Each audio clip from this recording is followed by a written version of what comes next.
जिंदगी बे बंदगी शर्मिंदा है।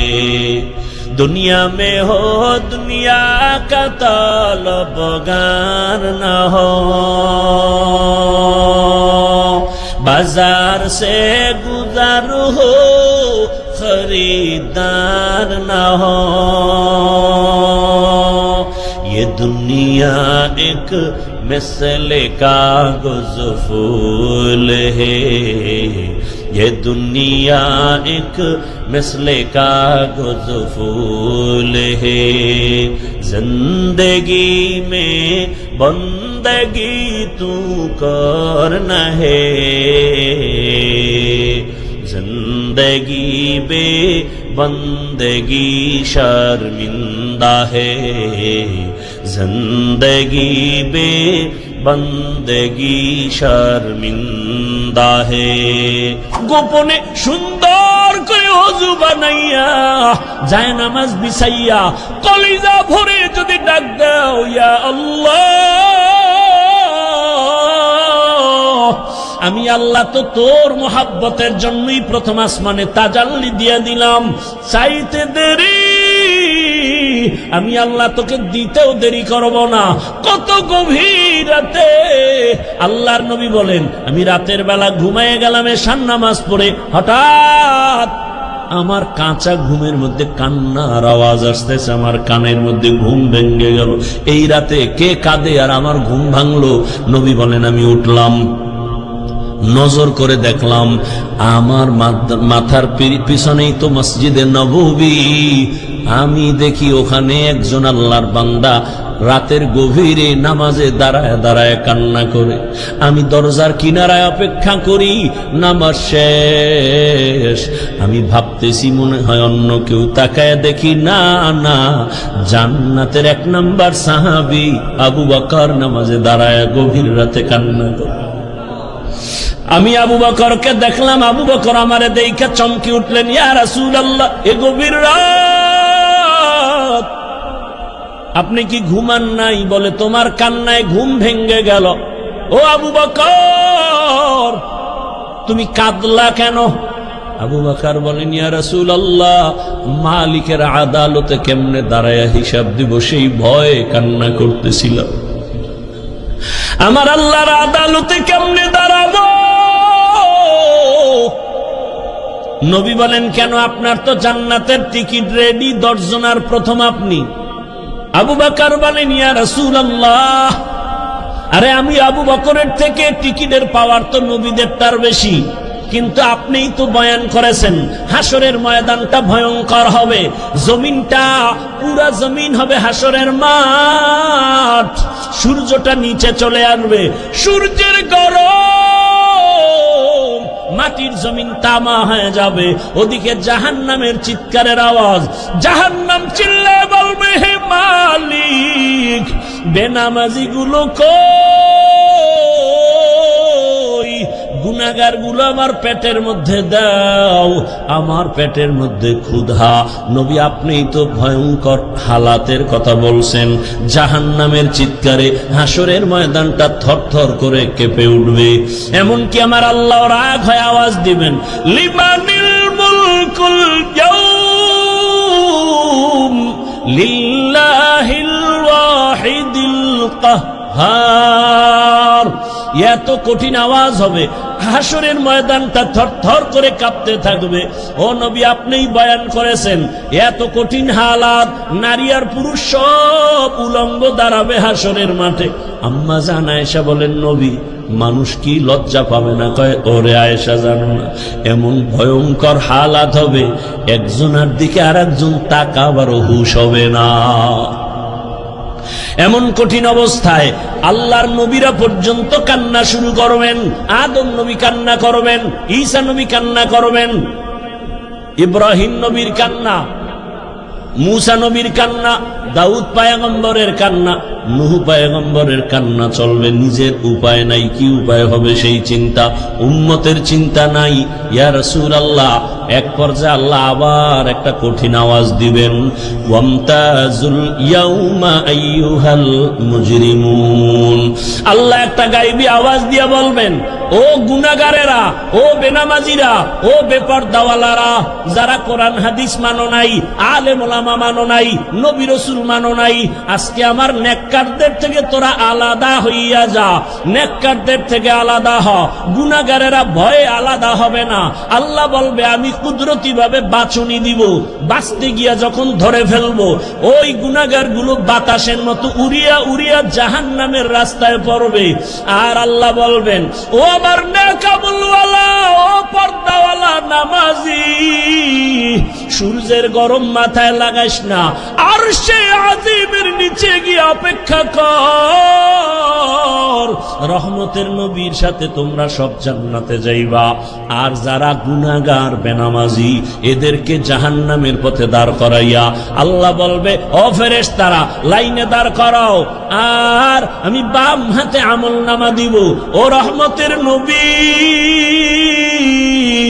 আল্লাহ যদি আমি আবু বকরকে ডাইকা বলে, আবু বকর আমার জান্নাত পাইয়া কি নিয়ে আসছো বলো, আমি যদি বলি আল্লাহ তোমার জান্নাতের মোহাব্বতে তোমাকে পাওয়ার জন্য নামাজ রোজা তেলাওয়াত জিকির নিয়ে আসছি, আল্লাহ যদি বলে আবু বকর আমি যেইভাবে নামাজ চাইছি ওইভাবে হক আদায় করে নামাজ আদায় করো নাই, আমি যেইভাবে রোজা চাইছি ওইভাবে হক আদায় করে তুমি রোজা আদায় করো নাই, তোমার আমল আমার কাছে পছন্দ হয় নাই, সাথে সাথে আমার উপরে জাহান্নামের অর্ডার জারি হয়ে যাবে। ওই সময় আমি আবু বকরের কি উপায় হবে?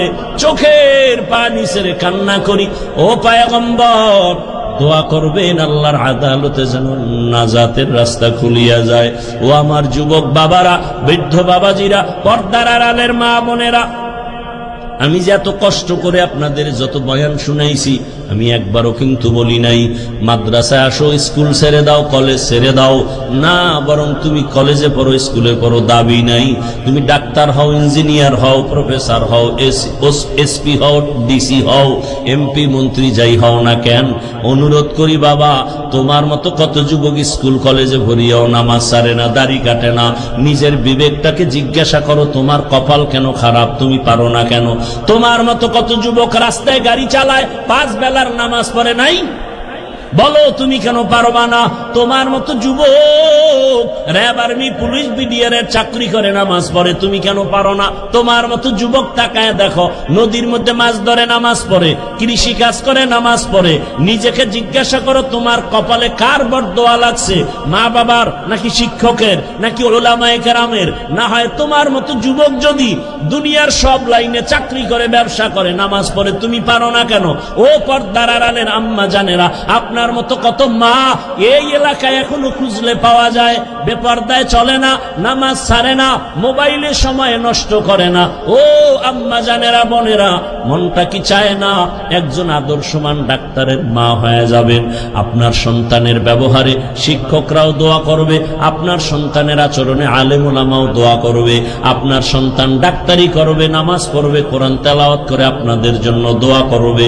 এরে আম্মা জান, যদি এমন চান আপনাকে আদর্শবান হতে হবে, আর জমিনে রহমতের নবীর আদর্শ থেকে সুন্দর আদর্শ আর নাই। ও আল্লাহর বান্দারা, ও আমার যুবক বাবারা, মা বোনেরা, বৃদ্ধ বাবাজিরা, তওবার দরজা খোলা, আল্লাহর কাছে তওবা করেন, সাহায্য চান, নামাজের মাধ্যমে, ধৈর্যের মাধ্যমে আল্লাহকে মনে মনে ডাক দেন। ও যুবক বাবা, জীবনে তো দাড়ি কম কাটো নাই, বেপরদায় কম চলো নাই, এখনো কি তোমার মনের শখ মিটে নাই রে বাবা? কয়দিন আর হায়াত পাইবা জানা নাই, আর কবে গুনাহ থেকে তওবা করবা জানা নাই। অন্তর যদি ভালো হয়, যদি তওবার নিয়ত থাকে, মনে মনে আমার আল্লাহকে ডাকো আর বলো, হে আল্লাহ, জীবনে কত হাতের দ্বারা গুনাহ করলাম, জবানের দ্বারা গুনাহ করেছি, চোখের দ্বারা গুনাহ করেছি। ও আল্লাহ, আমার মতো যুবক জেনারেল লাইনে থাকিয়া যদি নামাজ পড়ে, আমি কেন পারবো না? আল্লাহ তুমি বুঝি বেজার হয়ে গেছো, আজকে থেকে তওবা করতেছি, মরিয়া গেল আর নামাজ ছাড়বো না, দাড়ি কাটবো না, বেপরদায় চলবো না, মা বাবার দোয়া নিয়া, শিক্ষকের দোয়া নিয়া, উলামায়ে কেরামের পরামর্শ নিয়া, রসুলের আদর্শ মেনে চলবো। আর আলেমদের মহাব্বত অন্তরে নেও, কারণ এই উলামায়ে কেরাম তোমার জন্য চোখের পানি ছেড়ে আল্লাহর কাছে দোয়া করে, গোটা উম্মতের হেদায়াতের জন্য দোয়া করে। আরে এত কষ্ট করে লেখাপড়া করে এই মাদ্রাসার সন্তানগুলো, খোঁজ নিয়ে দেখবা রাতের বেলা ঘুমায় না, ভোর রাতে উঠিয়া মাওলার কোরআন তেলাওয়াত করে, নামাজ পড়ে, দোয়া করে। এলাকায় শান্তি দাও, অসুস্থ রোগীদের সুস্থ বানাও। ওই উলামায়ে কেরামের দোয়া নিয়ে চলিও রে যুবক। আর উলামায়ে কেরাম যেখানে তৈরি হয় ওদিকে তোমার অন্তরটা নরম রাখিয়া পারলে সহযোগিতা করিও। আর আল্লাহকে বলিও, আল্লাহ আলেম হইতে পারি নাই, একজন আলেমের সহযোগী হতে চাই, একটু সহযোগিতাও করিও। আল্লাহর মোহাব্বতে কোরআনওয়ালাদের সহযোগিতা করা, জীবন তোমার দুনিয়াতেও কামিয়াব হবে, পরকালেও কামিয়াব হবে। খবরদার এমন অন্তর যেন না হয় যে কোরআনওয়ালাও হতে পারলা না, কোরআনওয়ালাদের খেদমতেও তুমি আসতে পারলা না, এমন বদনসিব যেন তোমার না হয়। আল্লাহর কাছে অন্তর দিয়া তওবা করো, জীবনে আর গুনাহ করব না, নামাজ ছাড়বো না, বেপরদায় চলবো না, দাড়ি কাটবো না। তওবা করার মতো যদি অন্তর তৈরি হয়, মুনাফিকি না থাকে, খাঁটি তওবার নিয়তে দুটো হাত আল্লাহকে দেখায়া দাও। আয় আল্লাহ, হাতগুলো কবুল করে নেন, তওবা কবুল করে নেন, তওবার উপরে মজবুত হইয়া চলার তৌফিক দান করেন, আমিন। আলহামদুলিল্লাহিল্লাযী জাআলাশ শামসা ওয়াল কমারা বিহিসবান ওয়ান নাজমা ওয়াশ শাজারা ইয়াসজুদান وفضل زمانا على زمان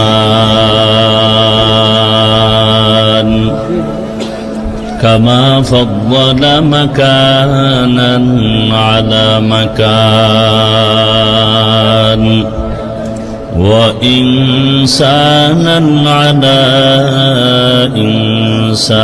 إنسان ونشهد أن لا إله إلا الله وحده لا شريك له لا ضد له ولا ند له ولا مثل له ونشهد أن سيدنا وسندنا وحبيب ربنا وطبيبنا وطبيب قلوبنا ومولانا محمدا عبده ورسوله أرسله بالحق بشيرا ونذيرا وداعيا إلى الله بإذنه وسراجا منيرا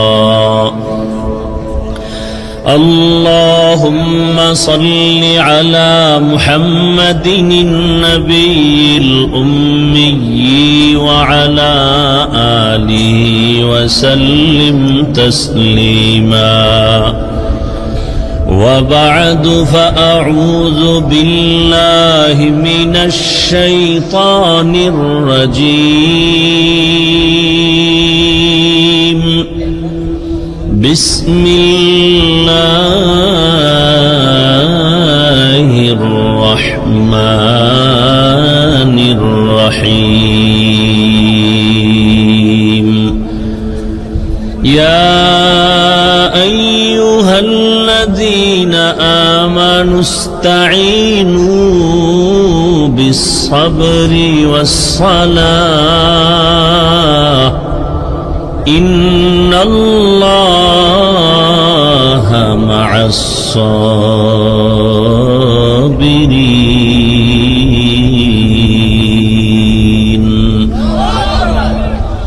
وقال رسول الله صلى الله عليه وآله وسلم من يرد الله به خيرا يصب منه صدق الله مولانا العظيم وصدق رسوله النبي الأمي الكريم ونحن على ذلك من الشاهدين والشاكرين والذاكرين والحمد لله رب العالمين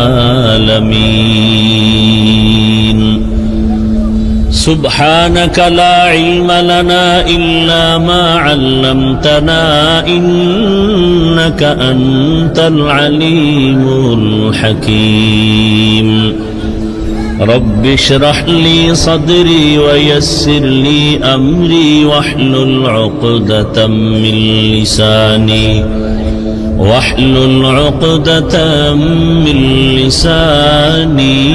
يفقه قولي مومن جو فدا نقش کفے پائے نبی ہو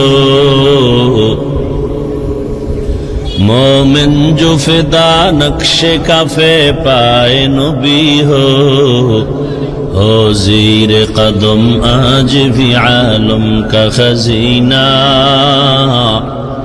ہو زیر قدم آج بھی عالم کا خزینہ گر سنت نبوی کی کرے پیروی امت گر سنت نبوی کی کرے پیروی امت طوفان سے نکل جائے گا پھر اس کا سفینہ طوفان سے نکل جائے گا پھر اس کا سفینہ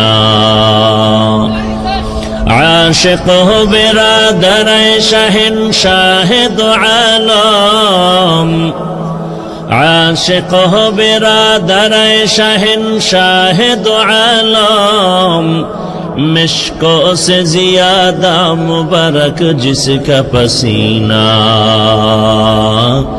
مشکوں سے زیادہ مبارک جس کا پسینہ کر دل میں تڑپ ہو میرے آقا کا زیارت کر دل میں طرف ہو میرے آقا کا زیارت ایک آن میں آئے نبی دخلا دے مدینہ ایک آن میں آئے نبی دخلا دے مدینہ لا الہ الا اللہ لا إله إلا الله لا إله إلا الله لا إله إلا الله محمد رسول الله এই যে তোমাদের মাউথটা উপরে উঠাবো সব একসাথে বাঁধতে থইছ হইল এটা যে একটু উপরে ভাঁজ করে উঠাবো কোনো কায়দা নেই এমন ভাবে এটারে স্টিল বানায় রাখছে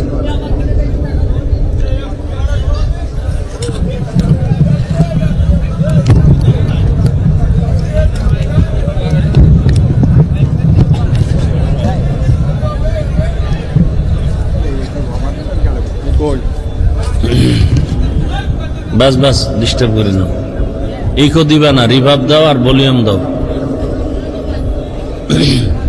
ওই মাইকের ভলিউম দাও এটা দেওয়ার বেশি দরকার নেই ইকো যেন না হয় কথায়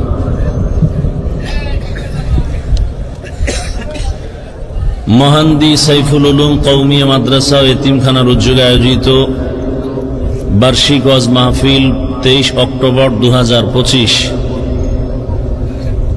মহান্দি ফুটবল ময়দানে আয়োজিত মহতি এ মাহফিলে উপস্থিত মুহতারাম সম্মানিত সভাপতি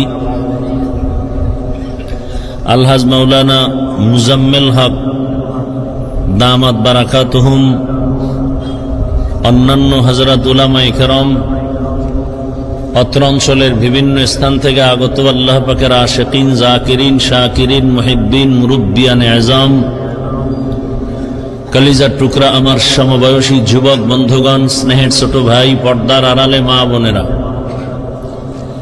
আল্লাহ পাকের দরবারে শুকর যে আল্লাহ পাক আমাদেরকে সুস্থ রেখেছেন, আলহামদুলিল্লাহ। জীবনের এক অমূল্য সম্পদের নাম সুস্থতা। টাকা পয়সা, বাড়ি গাড়ি সব আপনার আছে, কিন্তু আপনি অসুস্থ। এই জীবনের কোনো মূল্য নাই। টাকা পয়সা, বাড়ি গাড়ি তেমন নাই, কিন্তু আপনি সুস্থ।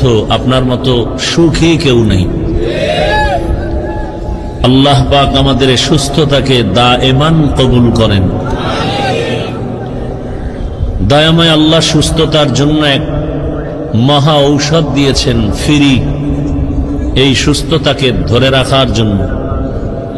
কে দিছেন ঔষধটা বলেন? কত টাকার বিনিময় বলেন? সত্য কথাটা সাপোর্ট দিবেন, সমর্থন দিবেন, মানেন আর না মানেন। দ্বিতীয়ত, আমি কিছু জিজ্ঞাসা করলেই মাত্র জবাব দিবেন, ঠান্ডা আওয়াজে, চিৎকার নয়। আর আমি জিজ্ঞাসা না করলে আপনার প্রশ্নের জবাব দেওয়ারও প্রয়োজন নেই। মোবাইলওয়ালারা নিজেদেরকে একটু কন্ট্রোল করলে আশা করি বরকত পাবেন। কত আর বলব।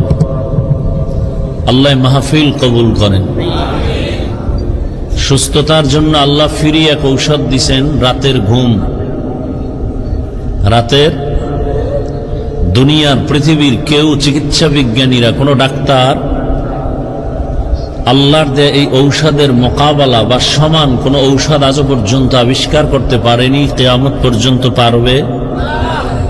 বরং এই ঔষধকে নষ্ট করার জন্য এক যন্ত্র দিয়েছে। ঔষধ সেবনের কোনো পথ নাই, বরং আল্লাহর দেয়া ঔষধকে বিনষ্ট করার এক অস্ত্র তৈরি করেছে, যেটাকে আমি বলি অদৃশ্য মরণাস্ত্র। আপনাকে ধুকে ধুকে মেরে ফেলতেছে, কিন্তু আপনি দেখেন না। অদৃশ্য মরণাস্ত্র বুঝে থাকলে বলুন তো সেই অস্ত্রটার নাম কি? দেখেন, এত সুন্দর একটা বেহেশতের বাগানে এসেও আপনাকে গুনার মধ্যে ঢুকায় রাখছে। আমি খুব দিল থেকে কথা বলি এবং চূড়ান্ত মোহাব্বত নিয়ে কথা বলি। আমার কথাগুলো আপনারা অবহেলার নজরে দেখবেন না, অনুরোধ। এবং আমি আপনাদের মোহাব্বত নিয়ে, আমি চাই একটা মানুষ দুনিয়াতেও সম্মান এবং শান্তিতে থাকবে, আখিরাতে জান্নাত পাবে। এই টার্গেটেই কথাগুলো বলি। এত সুন্দর বেহেশতের বাগান, যেখানে বসামাত্র রসুলের হাদিস সকলের গুনাহ মাফ। কিন্তু সেখানে আপনারা মোবাইল নিয়ে আসছেন, এসে আপনারা ছবি তুলতেছেন, যেটা স্পষ্টত গুনাহ থেকে খালি না। তাহলে বসছেন বেহেশতের বাগানে, করতেছেন গুনাহ। এটাও একটা পরীক্ষা। এটাও কি? খুব খেয়াল করিয়েন। বাইতুল্লাহ একটা আল্লাহর ঘর, যেদিকে তাকাইলেই শুধু সওয়াব। কিন্তু পরীক্ষাটা কেমন একটু খেয়াল করেন তো। ডানে বামে, সামনে পেছনে নারী নারী নারী, এর মধ্যে আমি তাওয়াফ করতেছি। খেয়াল করছেন? চতুর্মুখী নারীরাও তাওয়াফ করে, আমিও তাওয়াফ করি। হাজার কোটিবার প্রচেষ্টা চালালেও নারীদের থেকে আমি আলাদা হতে পারি না। অজান্তে একটু টাচ লেগে যায়। এখন মন চায় যে মহিলারা আলাদা করবে, আমি আলাদা করব, সুযোগ নাই। আল্লাহ বলেন এটাই পরীক্ষা। এখান থেকে তুমি আমাকে রাজি করতে পারলেই তো তুমি সফল। কঠিন পরীক্ষা। দেখেন, এই মাহফিলের প্রোগ্রামের প্রচারণা বহু আগের থেকে চলতেছিল। অনেকে আসার নিয়ত করেও আসতে পারেনি, আবার অনেকে আসছেন ঠিক, কিন্তু এই বেহেশতের বাগানে বসতে পারেননি। মার্কেটে, দোকানে, ওখানে খাওন পাওয়া যাবে, এরপরে চোখের দেখুন পাওয়া যায়, নারী আছে, যুবতী আছে, কানের আওয়াজ, বয়ানও শুনতেছে, 3 জিনিস একসাথে পাইতেছে সেখানে। তাহলে এটা বেহেশতের বাগান, ওটা জাহান্নামের টুকরা। পরীক্ষা চলছে, বুঝার চেষ্টা করেন। ঠিক বেঠিক আমি বলতেছি, জিজ্ঞাসা করলে জবাব দিবেন, আগে বুঝেন। বয়ান তো আপনারা জানেন, শুধু বুঝটা ঠিক নাই।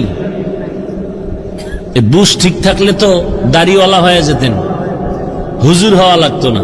যাদের বুঝ ঠিক সে জেনারেল লাইনে থাইকেও টুপি পরে, আর যার বুঝ ঠিক নাই সে হুজুরের লাইনে আইসাও পর্দা করে না। কথা বলেন না কেন? সত্য কথা স্বীকার করেন, সাপোর্ট করেন, মানেন আর না মানেন। তাহলে সেখানে জাহান্নামের টুকরা, এখানে বেহেশতের বাগান। কেউ যদি বিড়ি টানে প্যান্ডেলে ঢোকার আগে ফেলে দিবে, তার বিবেককে বারবার আঘাত করতেছে, এটা পবিত্র স্থান। কেউ তাকে বলছে বিড়ি ফালা, তার বিবেক তাকে আঘাত করতেছে। পরীক্ষা চলছে কঠিন। 800 মাহফিলের নাম নিয়া অমুক জায়গায় ওয়াজে যাই, আল্লাহ এখানে ঢুকায় নাই। এখানে আসতে কপাল লাগে, কপাল। এখানে বসতেও কপাল লাগে। আল্লাহর কাছে কান্নাকাটি করে দোয়া করে বিদায় নিতেও কপাল লাগে, কপাল। এটা এখানে চালাকি চলে না, বহু চালাক ধরা খেয়ে যায়। সব চালাকের চালাকি সব জায়গায় চলে না।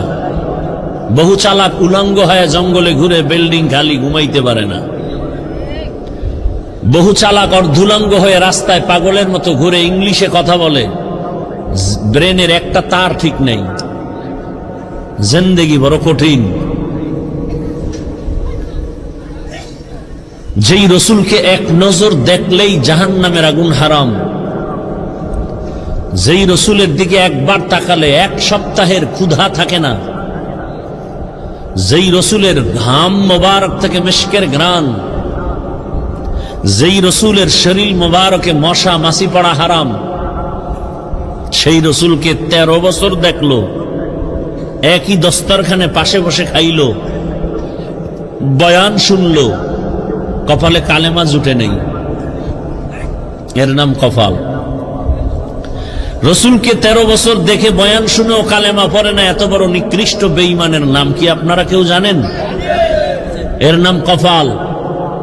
ভিন্ন দিকে 27 বছরের এক যুবক তরবারি হাতে নিয়ে দৌড়াচ্ছে রসুলকে জবাই করবে।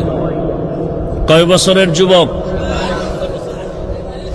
27 বছরের যুবক রসুলকে হত্যা করার জন্য তরবারি নিয়ে দৌড়ায়। রহমতের নবীকে দেখা মাত্র তরবারি ফেলে বলে, ইয়া রাসূলুল্লাহ, কালেমাওয়ালা বানায় দেন। নাম জানেন কি? এর নাম কপাল।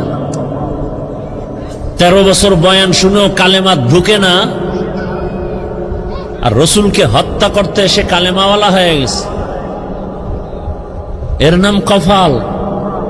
বাড়ির থেকে ওয়াজের নাম নিয়ে আসিয়াও বেহেশতের বাগানে বসতে পারে নাই, কপাল। আবার একদল বেহেশতের বাগানে বসছে ঠিক, কিন্তু বয়ানটা কলবে নিতে পারে না, মোবাইল দিয়া কলবের দরজা বন্ধ রাখছে, কপাল। আমি যা বলি ওভার 100 গ্রান্টেড কথা বলি, ফাউল কথা বলি না। বুঝার চেষ্টা করেন। যারা মোবাইল নিয়ে ব্যস্ত তাদের কলবের দরজা বন্ধ। বয়ান মোবাইলে ঢুকতেছে, কলবে ঢুকবে না। আপনি মানেন আর না মানেন জানার বিষয় না, বলার দায়িত্ব আমার। তাদের কলবের দরজা বন্ধ, কলবে বয়ান ঢুকবে না। সে মোবাইল নিয়ে ব্যস্ত, ছবিটা ঠিক মতো উঠলো কিনা ব্যস্ত, রেকর্ড ভালো হচ্ছে কিনা ব্যস্ত।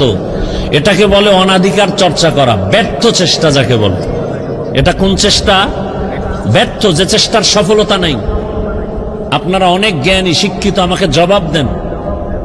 আপনারা 200 হাত দূরে বসে মোবাইল নিয়ে ছবি তুলতেছেন, রেকর্ড করতেছেন, বিবেক দিয়ে জবাব দেন তো, আপনার রেকর্ডটা একুরেট, পিওর হচ্ছে? সত্য কথা বলেন। ছবিটা স্পষ্ট যাচ্ছে, বরং আপনার কাজটা নিখুঁত ভাবে মিডিয়াওয়ালারা করতেছে। বলেন না কেন? তা আপনি এখান থেকে সকালে ডাউনলোড করে নিলে হয় না? এতটুকু বুদ্ধি না থাকলে কচু গাছ খুঁজেন। আল্লাহ হেদায়াত দান করুন, আল্লাহ আমাকে হেদায়াত দান করুন। অনেকে ভাবতেছে হাফিজ ভাই এত রাত এই কথা শোনার জন্য তো আমরা অপেক্ষায় ছিলাম না। ওয়াজ করবেন, ওয়াজ ও আমি ওয়াশ করার আগে ওয়াশ করতেছি, ওয়াশ আগে ওয়াশ হবে, তারপরে ওয়াশ ঢুকবে, না হয় ঢুকবে না। যে মোবাইল নিয়ে কলবের দরজা বন্ধ করেছ, সারা রাত বয়ান করলে কি হবে? ফজর পড়ো নাই, জোহর পড়ো নাই, আসর পড়ো নাই, মাগরিব পড়ো নাই, এশা পড়ো নাই, মোনাজাতের পরে গুড়গুড় করে চলে যাবে, দরজা জানালা বন্ধ করে বাসায় গিয়ে সারা রাত মোবাইলে জেনা জেনা জেনা, চোখের জেনা, হাতের জেনা, জবানের জেনা, অন্তরের জেনা, ফজর পড়বানা, কি হবে কি বয়ান শুনে বলো? আল্লাহ আমাকে হেদায়াত দান করুন। আপনাদের হেদায়াত লাগলে বলে নেন আল্লাহর কাছ থেকে। দোয়া কমায় দিছি অন্যের জন্য, কারণ দোয়া করলে মামলা খাই। মসজিদ কমিটির জন্য দোয়া করছি, চান্দা টান্দা দিছে, দান করছে, পরে শুনি কমিটি টাকা খাইয়া লাইছে।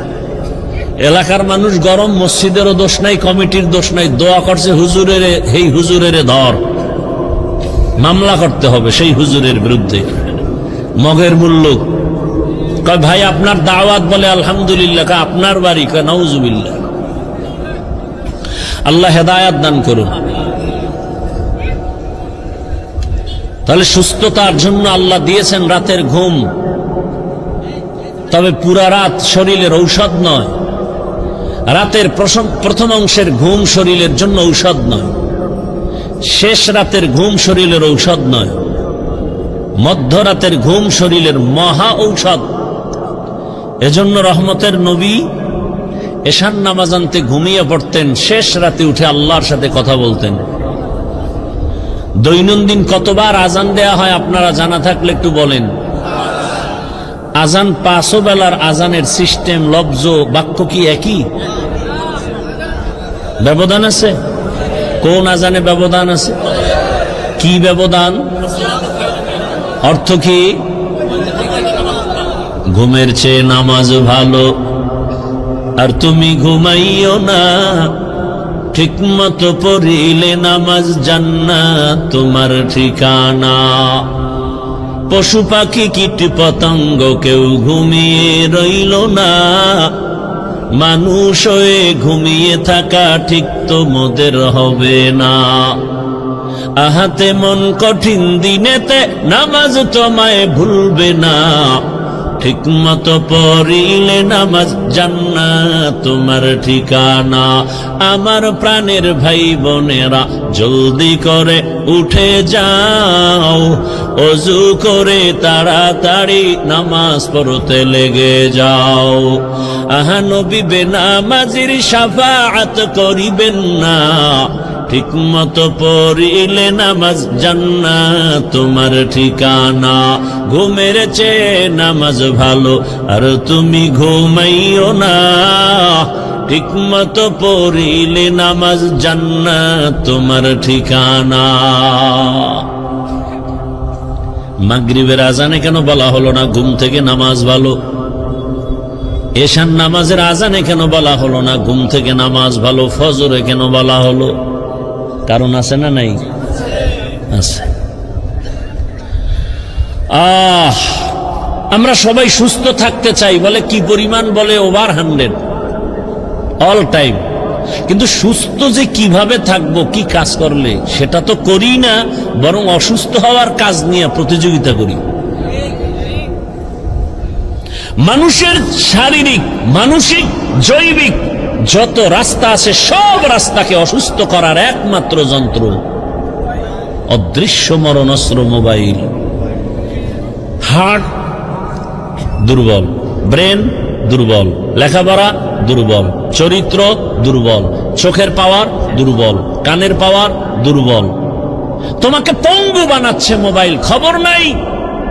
বরং তুমি এটাকে এত আপন করেছো, রক্তের থেকেও বেশি। মাকে তুমি ডিলেট করতে পারো, মোবাইল করবা না।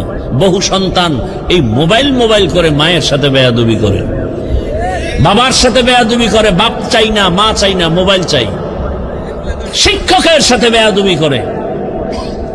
আর অনেক আব্বা আম্মা আছে সন্তানগুলোকেও এতটা রশি ঢিল দিয়ে দিয়েছে, এক সময় কান্না করেও সেই মাসুল আর দিতে পারে না। আল্লাহ হেদায়াত দান করুন।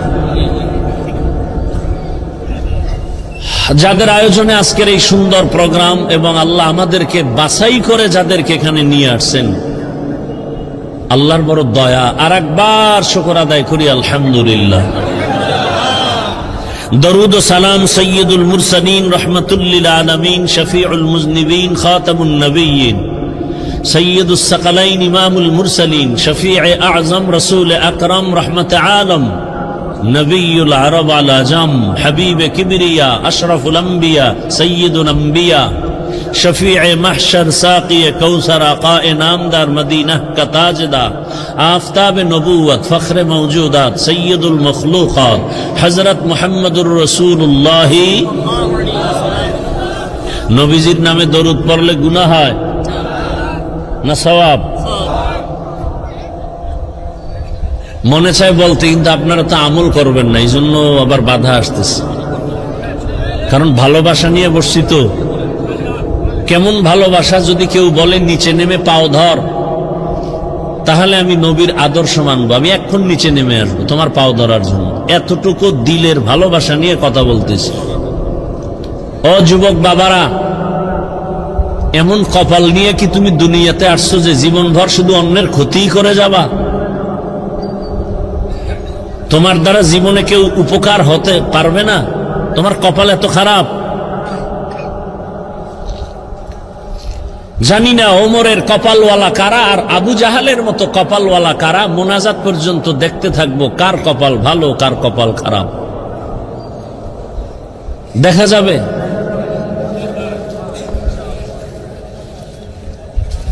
কেউ আসছে মনের মতো বয়ান হয় নাই। তোমার মনটা কি আল্লাহমুখী?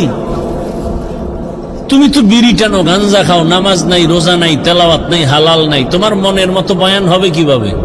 বরং কোরআন অনুযায়ী তোমার মনটা তৈরি করো, ইসলাম অনুযায়ী তোমার মন হবে। তোমার মনের মতো ইসলাম হবে না, কোরআন অনুযায়ী তোমার দিল হতে হবে। তোমার মন কোরআন অনুযায়ী হতে হবে, কোরআন তোমার মন অনুযায়ী হবে না। উল্টা বুঝো কেন? অনুরোধ থাকবে, ইশারায় বলছি বুঝেন নাই, খোলা মেলাই বলি, মোনাজাত পর্যন্ত উঠবেন না, রাত্র অনেক হয়ে গেছে। এতদূর প্রোগ্রাম নিতে চাই না, কষ্ট হয় অনেক।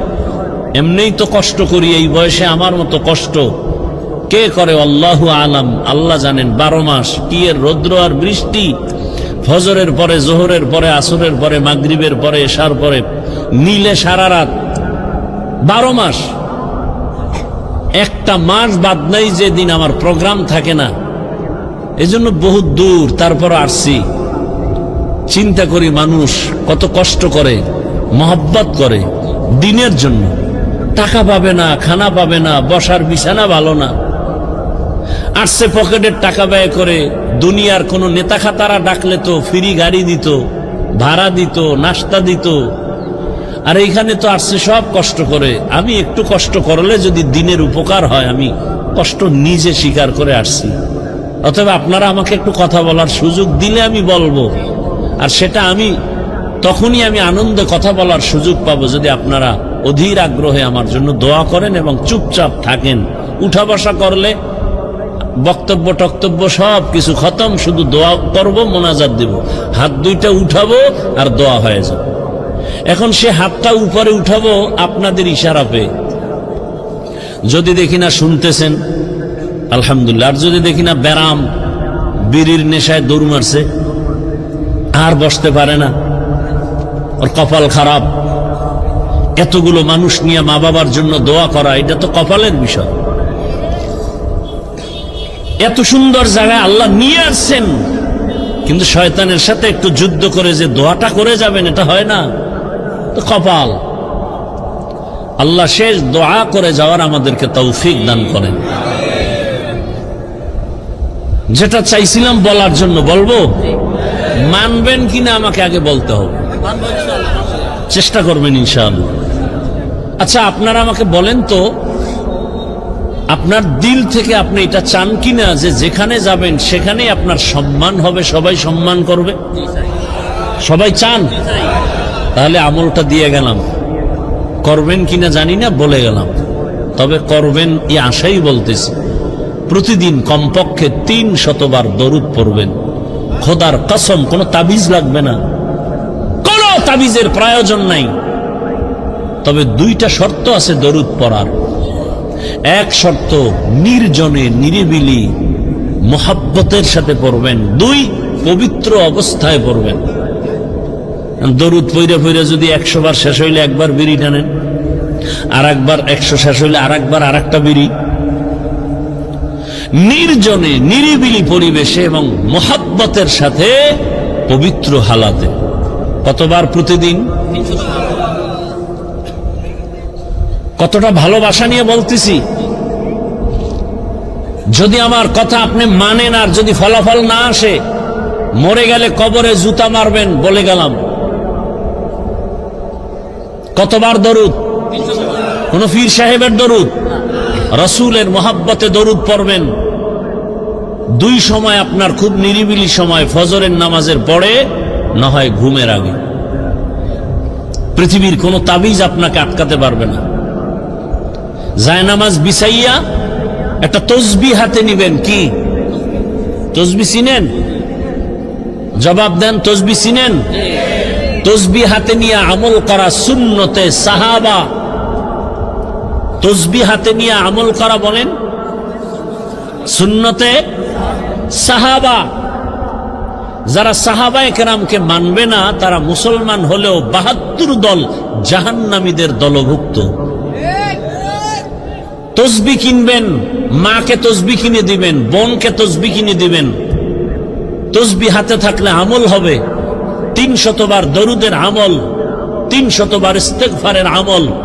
সময় বেশি থাকলে নামাজের দরুদ পড়বেন। 300 বার প্রতিদিন দরুদ পড়ে ওযু অবস্থায় বিছানায় কিবলার দিকে চেহারাটা ঘুরায় ঘুমিয়ে পড়বেন। ইনশাআল্লাহ দরুদের বরকতে রাসূলের সাথে ঘুমের মধ্যে মোলাকাত হয়ে যাবে।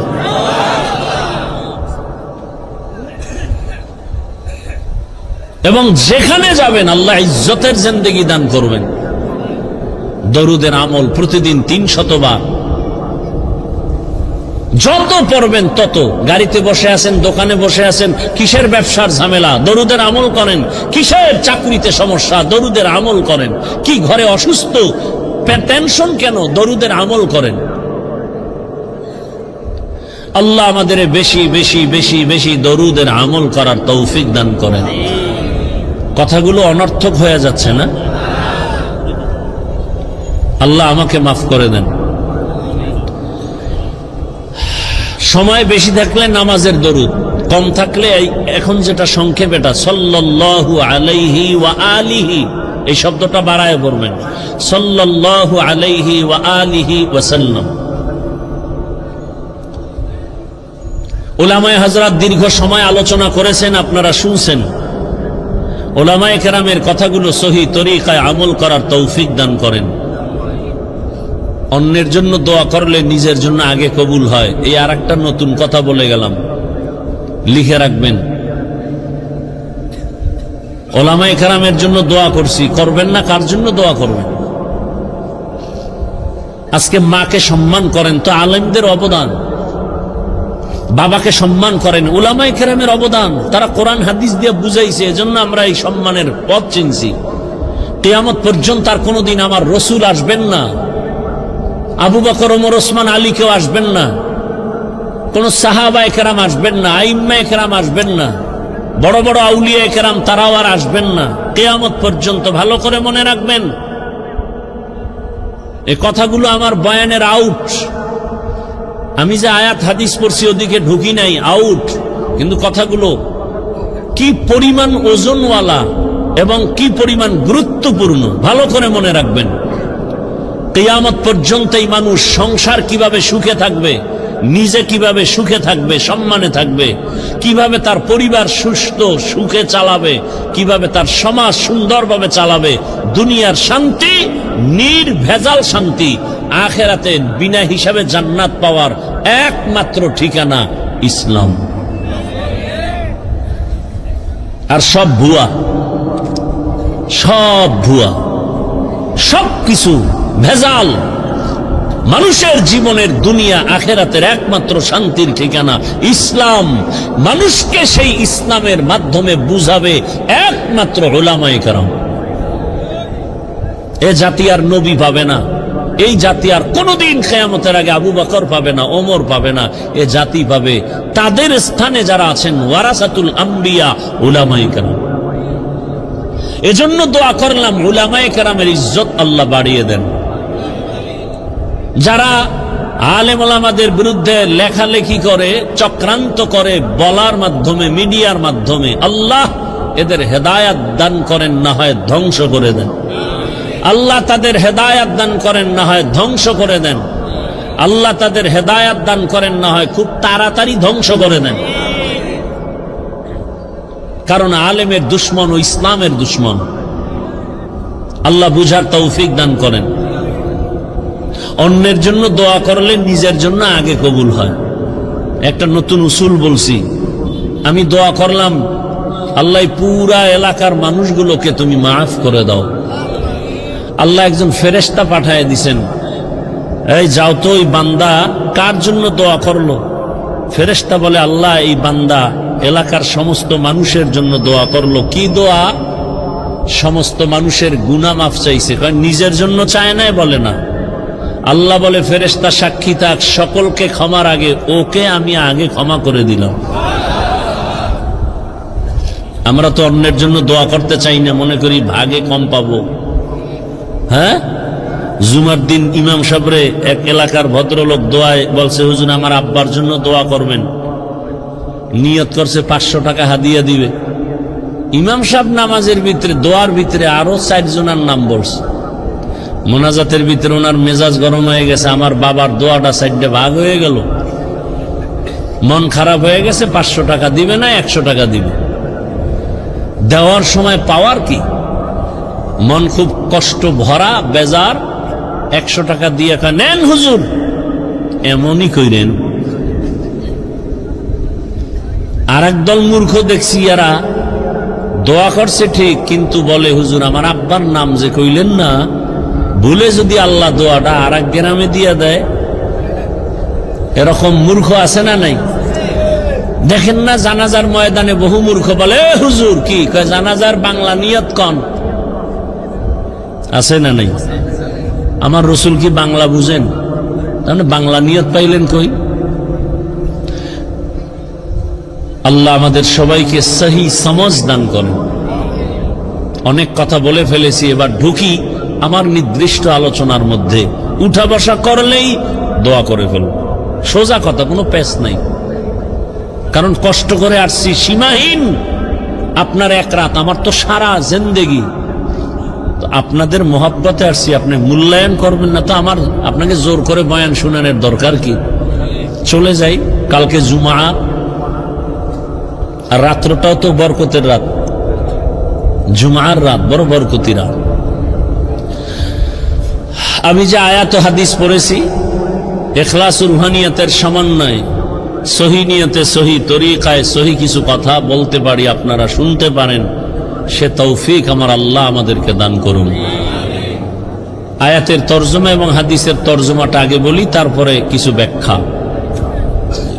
ইয়া আইয়ুহাল্লাযীনা আমানুস্তাঈনু বিস-সাবরি ওয়াস-সালাহ, হে মুমিন তোমরা আমি আল্লাহর কাছে সাহায্য প্রার্থনা করো সবর ও সালাতের মাধ্যমে। ইন্নাল্লাহা মা'আস-সাবিরিন, নিশ্চিত আমি আল্লাহ সাবিরিনদের সাথেই থাকি। রহমতের নবী বলেন, মান ইউরিদিল্লাহু বিহি খাইরান ইউসিব মিন, আল্লাহ যাকে ভালোবাসেন, বেশি মোহাব্বত করেন, নবীজি বলেন আল্লাহ তাকে মুসিবত দিয়া পরীক্ষা নিবেন। তর্জমা শেষ। এবার ব্যাখ্যা, হাদিসের উপরে কিছু কথা, এরপরে আয়াত নিয়ে আলোচনা করব। হাদিসে বললেন কি রসুল, আল্লাহ যাকে ভালোবাসেন, মোহাব্বত করেন, কল্যাণ চান, তাকে মুসিবত দিয়া পরীক্ষা নিবেন। এটা কেমন কথা? দুনিয়াতে যে যাকে ভালোবাসে তাকে আগে পরীক্ষা করে। বিয়া করবেন একজন, 10 বাড়ির মাইয়া দেখছেন কেন? কি নাকি এই নিয়ম আপনাদের দেশে নাই? বিয়া করবে এক মেয়েকে, দেখছে কয়টা? 10টা। ভালো করে খবর নিছে আবার তলে তলে। আমি যেই মেয়েটাকে বিবাহ করব তার মা ভালো নি, বংশ ভালো নি, সাইড কালেকশন আসেনি। তার কেন? আমি যাকে জীবন দিয়া ভালোবাসবো তাকে পরীক্ষা ছাড়া আমি নিব কেমনে? আল্লাহ বলেন আমি জিন সৃষ্টি করেছি আগুনের দ্বারা, নূরের দ্বারা ফেরেশতা বানাইছি, মাটি দ্বারা মানুষ সৃষ্টি করেছি। আমি আল্লাহ মানুষের সর্বশ্রেষ্ঠ মর্যাদা দান করেছি। আমি আল্লাহ পরীক্ষার জন্য জমিনে পাঠাবো। জিনও কিন্তু জমিনে পাঠায় টেস্ট করেছি, ফেরেশতাকেও জমিনে পাঠায় দেখছি সব ঝামেলা করে। আমি জমিনে মানুষ পাঠাবো এবং আমি পরীক্ষা করে যাচাই করে দেখব কারা আমার মহাব্বতের বন্ধনে আবদ্ধ হয়ে কে টিকে, কে আবার ফেল করে। দুনিয়াটাই পরীক্ষার হাল। পরীক্ষা মানি একটা মুসিবত। আল্লাহ পাক আয়াতের পরে বলেন আমি 5টা জিনিসের দ্বারা পরীক্ষা নিব। وَلَنَبْلُوَنَّكُمْ بِشَيْءٍ مِّنَ الْخَوْفِ وَالْجُوعِ وَنَقْصٍ مِّنَ الْأَمْوَالِ وَالْأَنفُسِ وَالثَّمَرَاتِ وَبَشِّرِ الصَّابِرِينَ।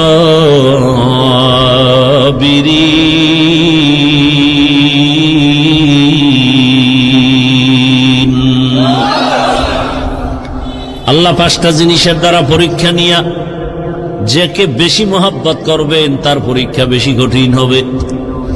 আল্লাহ বেশি মহব্বত করেন ঈমানওয়ালাদের, মানুষের মধ্যে যারা ঈমানওয়ালা। আবার ঈমানওয়ালাদের ভেতর আল্লাহ তাদেরকে বেশি মহব্বত করেন যারা ঈমানের সাথে আমল করে। আবার ঈমান ও আমলওয়ালাদের মধ্যে আল্লাহর কাছে আরো বেশি প্রিয় তারা যারা আমল আর ঈমানের মধ্যে তাকওয়া আছে। তাকওয়া, শিরিকের কোনো গন্ধ নাই।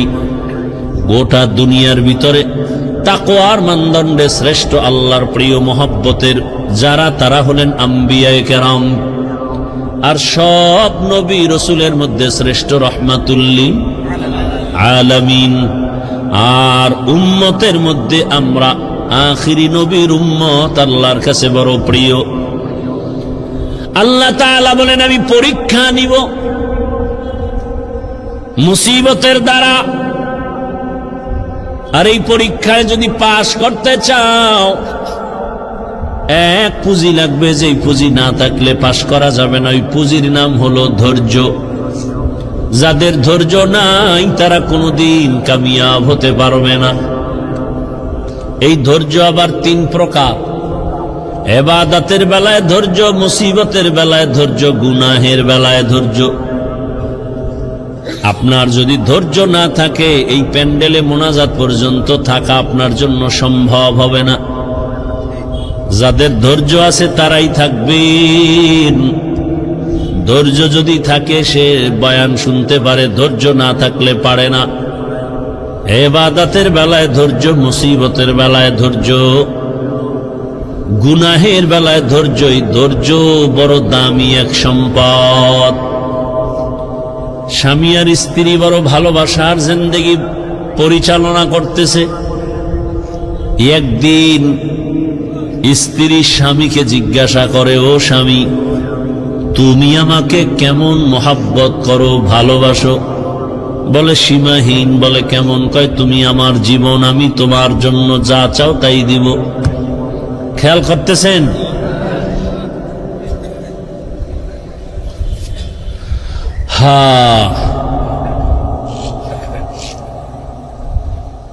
স্ত্রী বলে যা চাইবো তাই দিবা?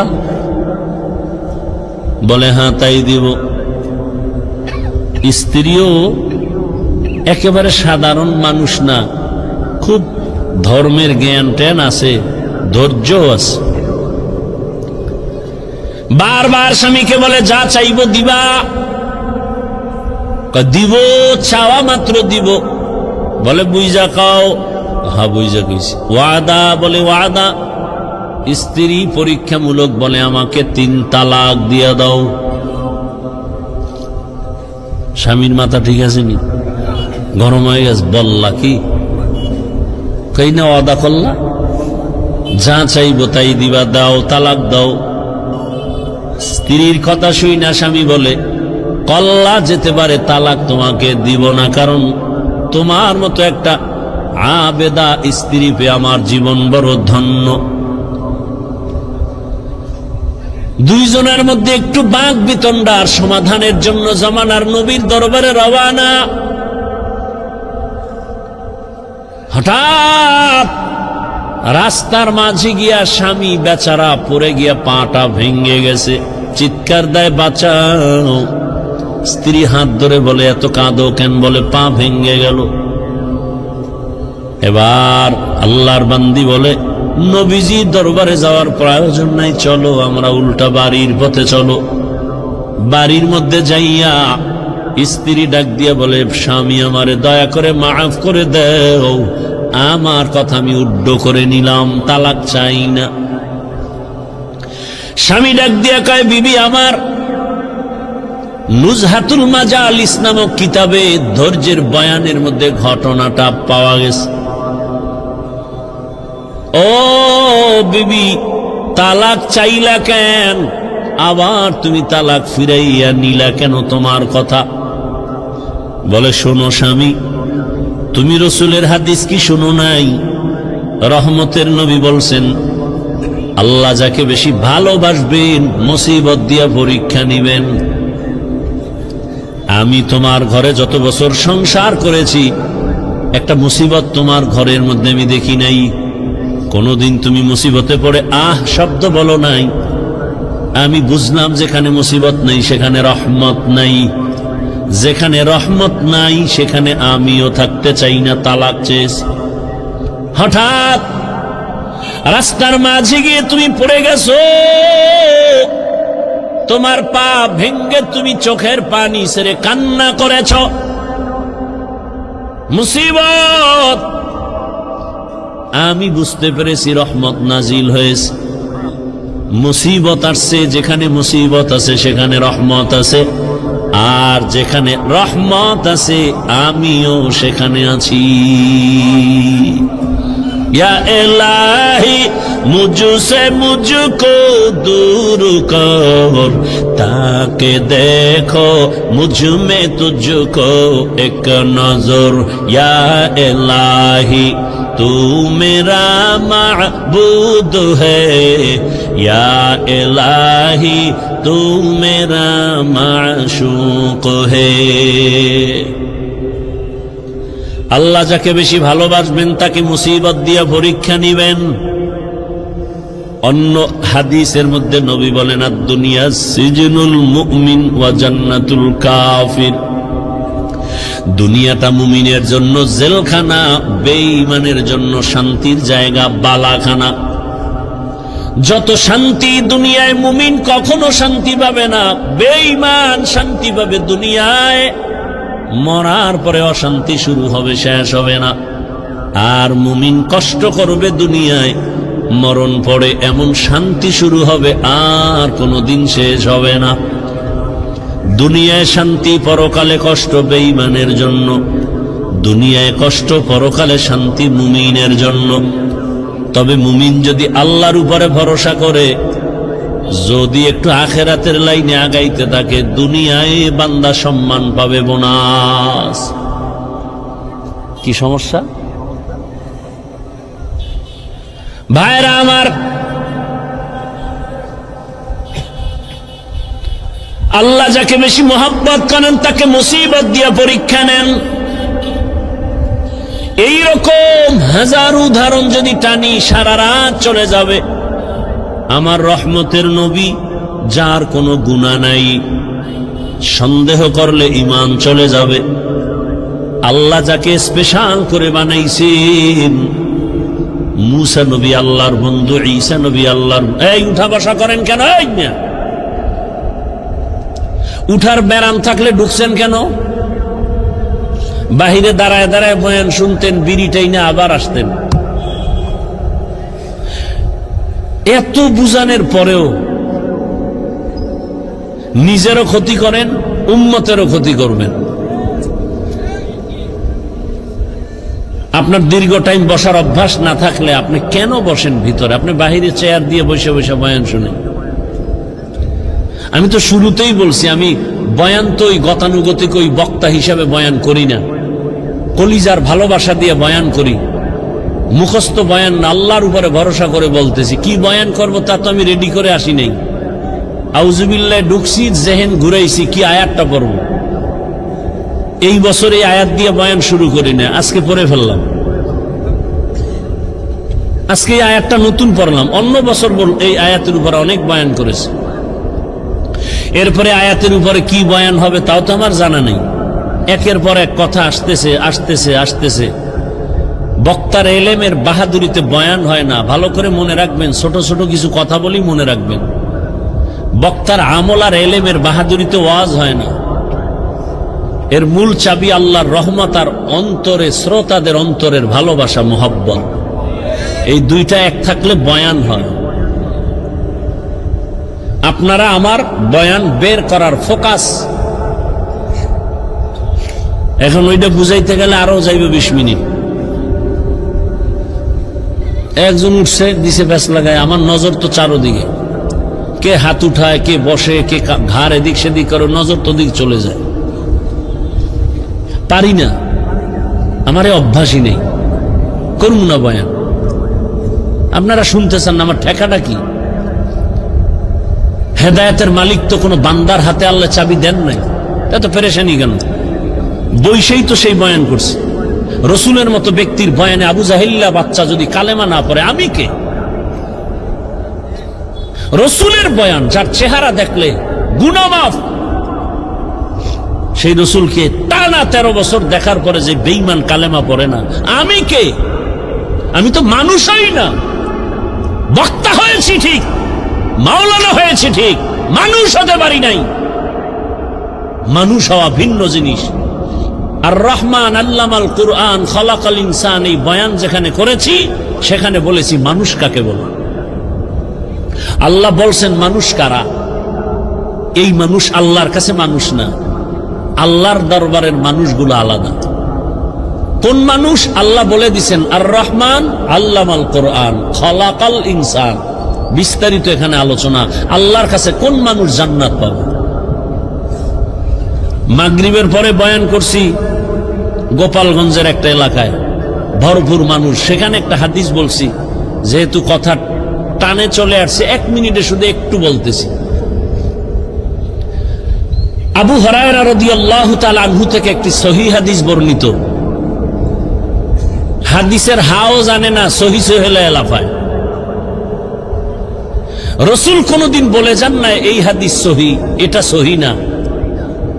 এটা বর্ণনাকারী মুহাদ্দিসিনে কেরাম তাদের মতামত। রসুল যদি একটা ছোট্ট বিন্দু কথা বলেন, সেটাও আমার কাছে 7 আসমান 7 জমিন থেকেও দামি। সেই ভালোবাসা থাকতে হবে রসুলের প্রতি। আবু হুরায়রা বলেন, কিয়ামতের দিন 3 জন ব্যক্তি সবার আগে জাহান্নামে ঢুকবে।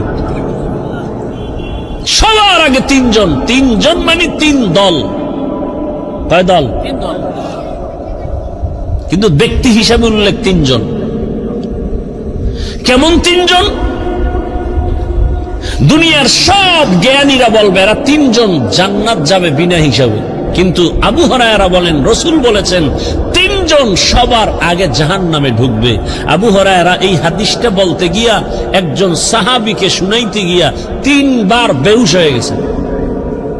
কয়বার? 3 বার বেহুশ হয়ে গেছেন। সেই 3 ব্যক্তিকে দুনিয়ার জ্ঞানীরা বলে তারা বিনা হিসাবে জান্নাতি, আর আল্লাহ বলবে শিকল লাগায় জাহান্নামে ঢুকা। এর মধ্যে প্রথম ব্যক্তি যুদ্ধের ময়দানের গলা কাটা শহীদ, যে ইসলামের ময়দানে কাফেরের মোকাবেলায় যুদ্ধ করে শহীদ, আল্লাহ তাকে বলবে রে জাহান্নামে ঢুকা। দ্বিতীয় আমার মতো মাওলানা, আল্লাহ বলবে এই মাওলানা দিকে, দুনিয়ার মানুষ তোর বয়ান শুনছে, তোরে এলেম দিয়েছিলাম, কি করছো? আল্লাহ যে ওয়াজ করছি, দাওয়াত দিছি, মানুষ তো তাই জানে, আমি তো ভিতরেরটা জানি। মানুষ তো তোর উপরেরটা জানে, আমি তো ভেতরেরটা জানি। তোরে আল্লামা না লেখলে মনে কষ্ট পাইতি, কেউ জানতো না, আমি জানি। কি এই রোগ নাই? নামটা কেন নিচে হয়েছে? এই রোগ আছে। নাম কেন ছোট হলো, বড় হলো না? মনে তোর কষ্ট কেউ জানে না, আমি তোর অন্তরের খবর জানি। আরো কথা বলার সুযোগ নাই। আল্লাহ বলবে, এই জাহান্নামের ফেরেশতা ধর এই মাওলানারে, জাহান্নামের ভেতরে ঢুকা। শহীদেরাও জাহান্নামে, মাওলানাও জাহান্নামে। 3 নাম্বার ব্যক্তি হবে যারা মাদ্রাসা মসজিদে দান সৎকা করে, কইবে ধর। এই বহু ফকিন্নির মাঝে তোরে টাকাওয়ালা বানাইছি, করছো কি আল্লাহ? মাদ্রাসা মসজিদ কেন করছো? কয় দিনের জন্য। হ্যাঁ, মানুষ জানে দিনের জন্য, কিন্তু আমি ভিতরেরটা জানি। 50,000 টাকা দান কইরা চায়ের দোকানে চাপাবাজি করছো, পুরা মসজিদ তুই কইরা দিছ। তোর নামে আলহাজ না লাগাইলে মাথা গরম। দান করার পরে তোকে মারহাবা না বলার কারণে তোর মেজাজ গরম, পারো না, টাকা ফিরাই নিয়ে যাও। জাহান্নামের ফেরেশতাই নাফরমানের ধর, জাহান্নামের শিকল লাগায়া জাহান্নামে নাও। ও আমার প্রিয় বাবারা, যুবক, পর্দার আড়ালের মা বোনেরা, বৃদ্ধ বাবাজিরা, শহীদের হালাত যদি এমন হয়, মাওলানাদের হালাত যদি এমন হয়, মাদ্রাসা মসজিদ করনেওয়ালা দানবীরের হালাত যদি এমন হয়, একটু একটা মিনিট চিন্তা করেন আপনার আমার উপায় কি হবে। জিন্দেগি মে বন্দগি তু করনা হে,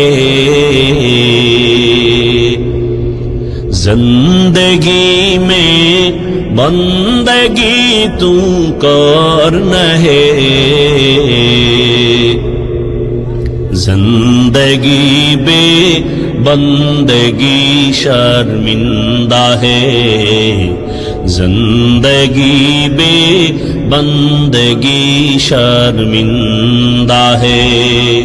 दुनिया में हो दुनिया का तलबगार न हो, बाजार से गुजर हो खरीदार न हो।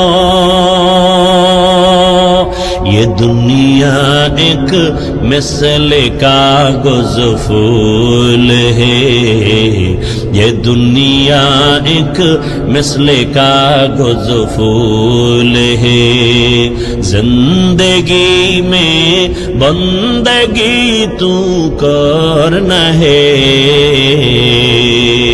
जिंदगी बे बंदगी शर्मिंदा है, जिंदगी बे बंदगी शर्मिंदा है। जिंदगी में बंदगी कुन बंदगी, बंदगी बे जिंदगी शर्मिंदगी। ভাইরা আমার, বলার সময় কই আল্লাহ তাআলা বলেন, আমি চাই না আমার আদরের কোন বান্দা বান্দি জাহান্নামে যাবে। আল্লাহ কখনোই চান না কেউ জাহান্নামে যাবে। আল্লাহ চান না হিন্দুরা জাহান্নামে যাক, খ্রিস্টানেরা জাহান্নামে যাক, ইহুদিরা জাহান্নামে যাক। আল্লাহ মোটেই চান না। বলে তার প্রমাণ, আল্লাহ বলেন আমি সব সময় তওবার দরজা খুলে রাখছি। আয় কুল ইয়া ইবাদিয়াল্লাযীনা আসরাফু আলা আনফুসিহিম লা তাকনাতু মির রাহমাতিল্লাহ ইন্নাল্লাহা ইয়াগফিরুয যুনুবা জামিআ ইন্নাহু হুয়াল গফুরুর রাহিম।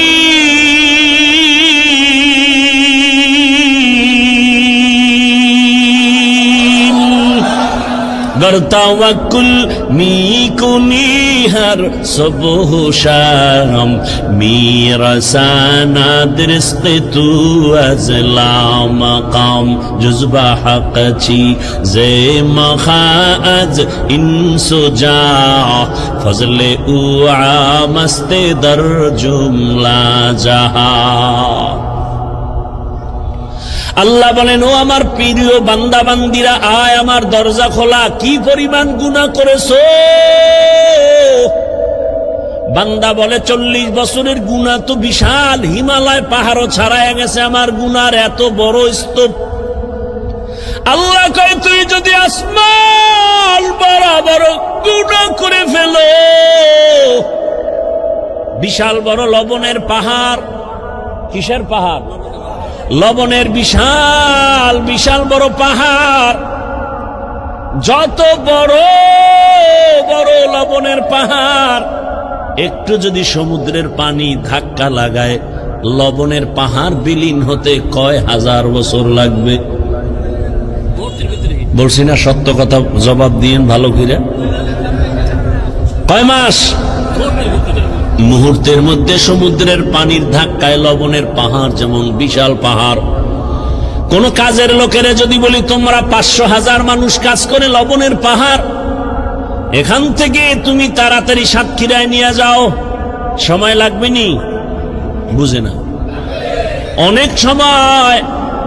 কিন্তু সমুদ্রের একটা পানির বাড়ি মারলে মুহূর্তে বিলীন হয়ে যাবে। আল্লাহ কয়, রে গোলাম, কি পরিমাণ গুনাহ করেছো, কয় পাহাড় বানাইছো। দুনিয়ার আসমান বরাবর যদি গুনার পাহাড় বানাও, আমার রহমতের পানির বাড়ির সাথে সাথে তোর গুনার পাহাড় চুরমার হয়ে যাবে। আতিনা ফি দারে দুনিয়া না হাসান, আতিনা ফি দারে উকবা না হাসান, ইয়া গিয়াসাল মুস্তাগীসিন ইহদিনা লফতিখারা বিল উলুমে ওয়াল গিনা। হর গরিদে নেক তু তৈয়ার হে, জো না মাঙ্গে उससे तू बेजार है। আল্লাহ তাআলা বারবার ডাকেন, আসো, তওবার দরজা খুলে দিলাম, আসো। এজন্যই তো আল্লাহ পাক আয়াতে বলেন, ও মুমিন সাহায্য প্রার্থনা করো। আল্লাহ পাক মুমিনকে বলছেন, কোন বেঈমানকে বলেন না কেন? এর সংক্ষিপ্ত জবাব হলো, জান্নাত শুধু মুমিন পাবে, কোন বেঈমান কখনো জান্নাত পাবে না। জান্নাত কারা পাবে? মুমিন, কোন বেঈমান পাবে না। কিন্তু একটু আগেই কিন্তু আমি বলছি, আল্লাহ চান না কোন বান্দা বান্দি জাহান্নামে যাবে। এই হলো এক কথা। আর এক কথা কি, জমিনে যত মানুষ আসছে নাই আসবে, সবার নামে জান্নাতে আলাদা আলাদা বাড়ি নাম লেখা বরাদ্দ করা। নমরুদ নামে একটা জান্নাত আছে, জান্নাতে ঘর আছে আলাদা। ফেরাউনের নামে জান্নাতে ঘর আলাদা। বেশ্যা তাসনিমার নামেও জান্নাতে ঘর আলাদা। এক কথায় দুনিয়ার সব মানুষের নামে নামে নামে নামে জান্নাতে ঘর। কিন্তু কোন বেঈমান জান্নাত পাবে না, এ কথাও সত্য। আল্লাহ কাউকে জান্নাত জাহান্নামে দিতে চান না, তাও সত্য। তাহলে বেঈমানরা না পাইল, ওদের জান্নাত বানানো যে নির্ধারিত করা আছে, জান্নাত কি হবে? ফেরাউনের জান্নাত কোথায় যাবে? নমরুদের জান্নাত। আল্লাহ বলেন, যারা আমার মুমিন, আমার ইবাদত যথার্থ করবে, আমি আল্লাহর নামের জান্নাত তো দিবই, বেঈমানের বানানো জান্নাত আমি আমার আদরের মুমিনদের বোনাস দিয়ে দিব। या इलाही तू मेरा माबूद है, या इलाही तू मेरा माशूक है। भाईरा আমার, আল্লাহ মুমিনকে বলেন, সাহায্য চাও। সাহায্য চাওয়ার জন্য আল্লাহ বললেন মুমিনকে, এখন এখানে তিনটা কথা, সাহায্য কেন চাইব, কিভাবে চাইব, কার কাছে চাইব। তিনটা কথার জবাব। আল্লাহ মুমিনকে সাহায্য চাইতে বললেন কেন? বলে দুনিয়াতে কেউ কারো সাহায্য ছাড়া জমিনে চলতে পারে না, দুনিয়ার কেউ সাহায্য ছাড়া চলতে পারে না। এতগুলো মানুষ আপনারা বসে আছেন আমার বয়ান সমান শোনার জন্য, আমি কি পুরো পরিপূর্ণ মানুষ কয় না? এখানে আসা পর্যন্ত আমার গাড়ি লাগছে, গাড়ি টেনে আনছে আমার ড্রাইভার। গাড়ি যদি একটু নষ্ট হয় আমার আসতে ঝামেলা, আবার ড্রাইভার থাকলেও হবে না, পাম্পে গিয়া ওখান থেকে তেল নিতে হবে। পাম্পের যারা বসা আছে ওরা সব বেশিরভাগ মূর্খ, তেমন শিক্ষিত টাইটেল নিয়ে ওখানে বসে নাই। আমি যদি বলি আমি এত বড় বক্তা, তোর মতো মূর্খের থেকে তেল নিব না, কয় তাই তুই মর, কারণ আমাগো গরিবের কাছে আসবি না, তোর গাড়ির মধ্যে জীবনে তেল যাবে না। আল্লাহ কোন মানুষকে স্বয়ং সম্পূর্ণ বানান নাই। আল্লাহ সাহায্য চাইতে বললেন কেন? আল্লাহ তার এক জবাব দিয়া কোরআনে বলেন, ওয়া খুলিকাল ইনসানু যায়ীফা, আমি মানুষকে বড় দুর্বল করে বানাইছি, মানুষের মতো দুর্বল কোন প্রাণী বানাই নেই। মানুষ এত দুর্বল, পিপিলিকার কাছেও দুর্বল। আল্লাহর বানানো ক্ষুদ্র পিপিলিকার কাছে আমরা দুর্বল, একটা মশার কাছেও আমরা দুর্বল, মানুষের বানানো জিনিসের কাছেও মানুষ দুর্বল। 2 টাকা দামের একটা বেলেট বানাইছে মানুষ, ওই বেলেটের কাছেও সব মানুষ দুর্বল। কি এই যে স্টান বানাইছে মানুষ, এই মানুষ এই স্টানের বাড়ি খেয়া জাগাত নাই। ইট বানায় মানুষ, ইটের একটা টুকরা পড়ছে, জাগাত শেষ। তাহলে মানুষ নিজের বানানো বস্তুর কাছেও দুর্বল, আল্লাহর বানানো ক্ষুদ্র পিপিলিকার কাছেও দুর্বল। পিপিলিকায় যদি মেজাজ গরম করে, একটা বনিয়াদমরে ঘুমাতে দিব না, খাইতে দিব না, কোন বনিয়াদম খাইতেও পারবে না, ঘুমাতে পারবে না। মশায় যদি আন্দোলন শুরু করে, আদম সন্তানের কপালে আর ঘুম জুটবে না। কি জিন্দেগি বরবাদ হয়ে যাবে। তাহলে আমরা মশার কাছেও দুর্বল, পিপিলিকার কাছেও দুর্বল, আমাদের মতো দুর্বল কোনো প্রাণী নাই। এই কথা যেমন সত্য, আমাদের মতো শ্রেষ্ঠ জমিনে কেউ নাই, এ কথাও সত্য। দুর্বল হইয়া আবার শ্রেষ্ঠ হয় কেমনে? ধৈর্য হবে শোনার। দুর্বল সে আবার শ্রেষ্ঠ হয় কেমনে? হ্যাঁ, দুর্বলতাটাই শ্রেষ্ঠত্বের কারণ। যেমন আপনাদের ঘরের মধ্যে শিশু বাচ্চা আছে, আবার বড় ছেলে মেয়েও আছে। ভালো করে বুঝেন, ঘরের মধ্যে আপনার শিশু বাচ্চা অনেক দুর্বল, হাঁটতেও ভালো করে পারে না। খেয়াল করে দেখবেন, 8 বছর পরে বাবা আসছে বাড়িতে বিদেশ থেকে, বা ঢাকার থেকে আসছে 1 বছর পর গ্রাম এলাকায়, অনেক শপিং নিয়ে আসছে। এর মধ্যে বর্তমান দুনিয়াতে যত বড় কিছু আনুক, আকর্ষণীয় হাদিয়া কি? মোবাইল। নিজের জন্য 90-1 লাখ টাকার মোবাইল, বউয়ের জন্য একটা। বউয়ের মোবাইল বউরে দিবে, কিন্তু সব কাপড় চোপড় বের করে বলে ভাগ ভাগ করে দাও। ছেলের জামা মেয়ের জামা মোবাইল 2টা আলাদা রেখে দিছে ড্রেসিং টেবিলের উপরে, ওটা প্যাকিং করা ইনটেক। ছেলে একটা বড়, ওর তো নজর হেন, ও কাপড় চোপড়ের দিকে তাকায় নেই। ও গিয়া ইনটেক প্যাকেটটা ধরছে, লাখ টাকার মোবাইলের প্যাকেটটা যখন ধরছে না, বাবাই দিছে থাম, এই মোবাইল ধরিস না। ছেলের মনে একটা কষ্ট আসছে, বাবা এতদিন পরে বাড়ি আসছো, ধমক দিলা কেন? অভিমান কইরা সন্তান অন্য জায়গায় বা রুমে গিয়া চুপচাপ বসে আছে রাগ করে। বাবা সব গুছাই টুছাই ও ইনটেক মোবাইল টেবিলে রাইখা গেছে বাথরুমে। কোন রুমে? বলেন বলেন।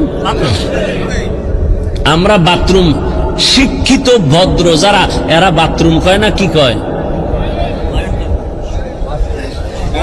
ওয়াশরুম। ওয়াশ কয়নি? বাথরুমে ওয়াশ করা চূড়ান্ত ভাবে উচিত না, কারণ বাথরুম হলো জিন শয়তানের আড্ডাখানা।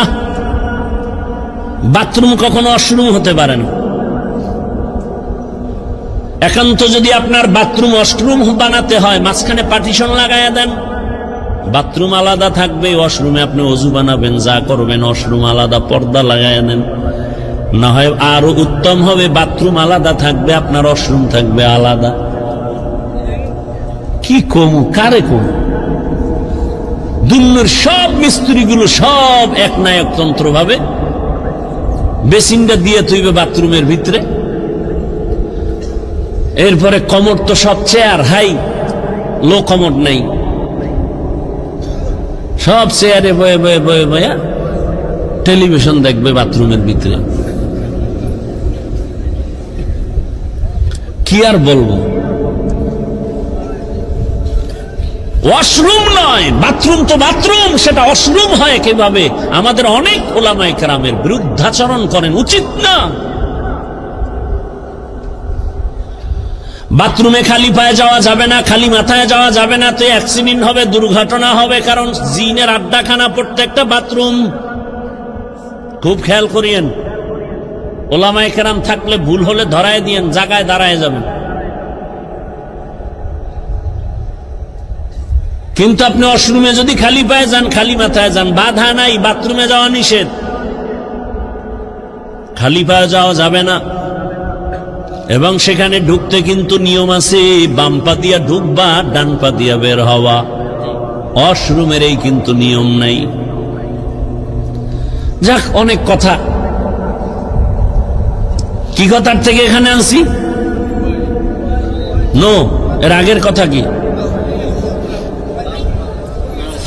ওই যে বাথরুমে গেল, এখন ওই যে শিশু বাচ্চা আছে না, বড় ছেলে ইনটেক প্যাকেটটা হাত দিছে, মাথা গরম, ছেলে গিয়া অভিমান করে আর এক রুমে হইয়া রইছে।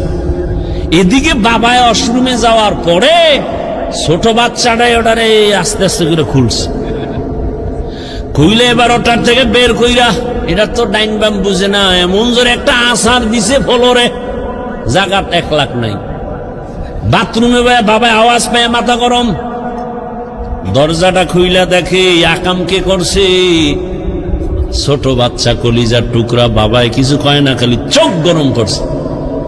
বাচ্চাটা বাবার চোখের দিকে তাকায় কান্দে দিছে, চুম্বুকের মতো আকর্ষণ। বাবায় হাত বাড়ায় কোলেটাই না, আব্বু কাঁদিস না, তোরে কিছু বলি নাই। দুর্বলতাই সম্মানের কারণ। বাচ্চার উপরে এত কেন দুর্বল? বাচ্চার উপরে সবার মায়া কেন কয় দুর্বল? আল্লাহ বান্দারে মায়া করেন কেন কয় জিনের থেকেও দুর্বল, ফেরেশতা থেকেও দুর্বল। আল্লাহ বলেন এই দুর্বলতা আমি মর্যাদা বাড়ায় দিছি। আবার পুরুষের মধ্যে, মানুষের মধ্যে নারীরা দুর্বল, এজন্য পুরুষের থেকে নারীর সম্মান বেশি। নারীরা দুর্বল, এজন্য তাদের মর্যাদা বেশি। এরা চাইলেই জুমায় যেতে পারবে না, চাইলেই ঈদগাহে যেতে পারবে না, চাইলেই যুদ্ধের ময়দানে যেতে পারবে না। আল্লাহ কয় এরা দুর্বল। ও নবী জানায়া দেন, আমার বান্দি যারা জুমায় যেতে পারবে না, রৌদ্রের তাপ সইতে পারে না, এদের শরীর বড় নরম, এরা বাহিরের কষ্ট সহ্য করতে পারবে না, জানায়া দেন তোমরা ঘরে থাইকা জোহরের নামাজ আদায় করো। পুরুষেরা জুমায় গিয়া যা পাবে তুমি ঘরে বৈশা সেই সওয়াব পেয়ে যাবা। পুরুষেরা জানাজায় গিয়া যা পাবে, আম্মাজান ঘরের মধ্যে আপনি তাই সওয়াব পাবেন। পুরুষেরা যুদ্ধে গিয়া শহীদ হবে, আর আপনার শহীদ বাচ্চা প্রসবকালে যদি মা দুনিয়া থেকে বিদায় নেয়, আল্লাহ কয় নবী জানায় দেন আমি তাকেও শহীদের মর্যাদা দান করব। যত দুর্বল সম্মান বেড়ে গেল। ও মানুষ, তুই বড় দুর্বল। বলে এবার দুর্বল তো এক লাইনে বললাম, আর এক লাইন মেধার বেলায় তুই দুর্বল, খানার বেলায় দুর্বল, ঘুমের বেলায় দুর্বল। দুনিয়াতে বড় বড় খাদক আছে, নীল তিমি আছে, বড় বড় সাগরের মধ্যে নীল তিমি। এক একটা নীল তিমির প্রতিদিনের খাদ্য তালিকা 1000 কেজি চিংড়ি মাছ। কি বলবেন? নাউজুবিল্লাহ, সুবহানাল্লাহ। না সারাদিন বিড়িটা নেই, সুবহানাল্লাহ, তো সময় লাগবে। আল্লাহ হেদায়াত দান করুন। পৃথিবীতে একটা পাহাড় আছে কোহে কাফ, ওই পাহাড়ে একটা প্রাণী বসবাস করত, নাম হলো সিমর্গ। এই প্রাণীটার প্রতিদিনের খাদ্য তালিকা 40টা মোটা তাজা হাতি। বাদ দেন, ঢাকায় যান চিড়িয়াখানায়, ওখানে বাঘের খানা কত?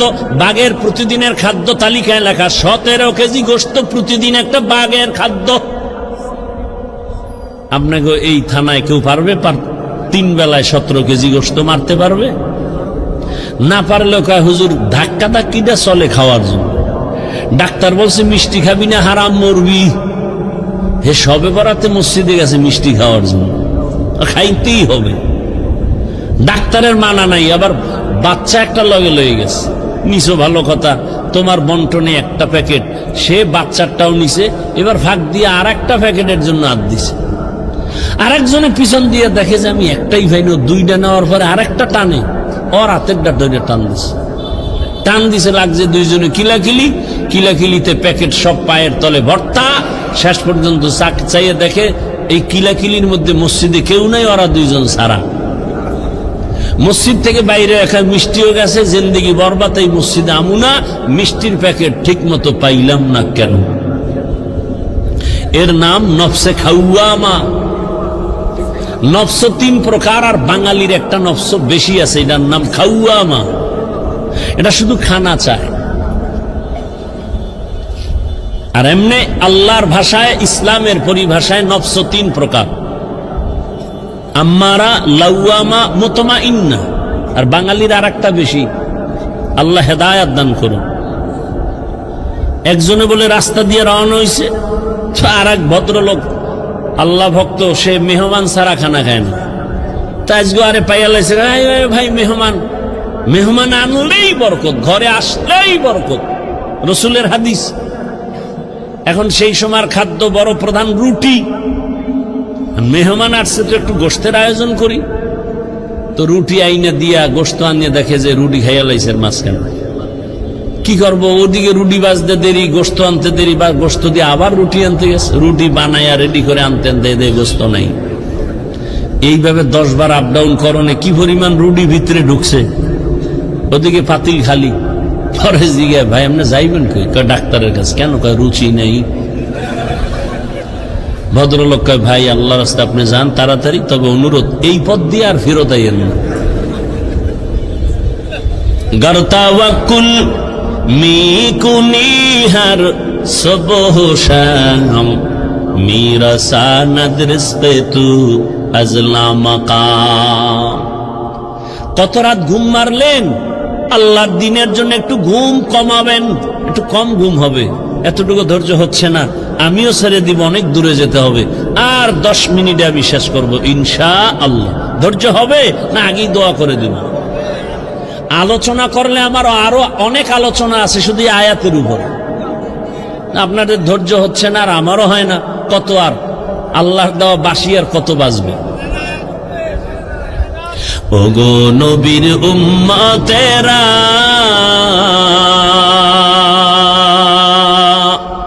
হয়ে আজি দিশাহারা, কোরআন হাদিসের চলো যখন যাহা চায় মনে, নবী বিনে কে তারাবে পুলসিরাত মিজানে, নবী বিনে কে তারাবে পুলসিরাত মিজানে। উম্মতের কান্ডারি নবী,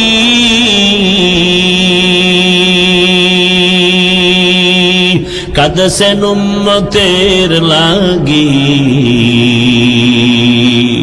এখনো কাঁদেন নবীজি শুয়ে মদিনার পানে, নবী বিনে কে তারাবে পুলসিরাত মিজানে, নবী বিনে কে তারাবে পুলসিরাত মিজানে।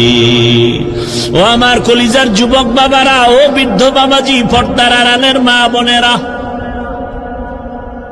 আল্লাহ তো দুর্বল করে বানিয়েছেন, কিন্তু মর্যাদা সবার উপরে দিয়েছেন। মানুষের মতো দামি কেউ নাই। আমরা মেধার বেলায় দুর্বল। সবাই কিন্তু এমবিবিএস ডাক্তার, সবাই ডিগ্রি নিয়ে বসে আছে চেম্বারে, কিন্তু একে অপরের কাছে দুর্বল। নাক কান গলার ডাক্তার পেটের রোগ ঠিক করতে পারে না, মেডিসিনের ডাক্তার নাক কান গলার উপরে বিশেষজ্ঞ না।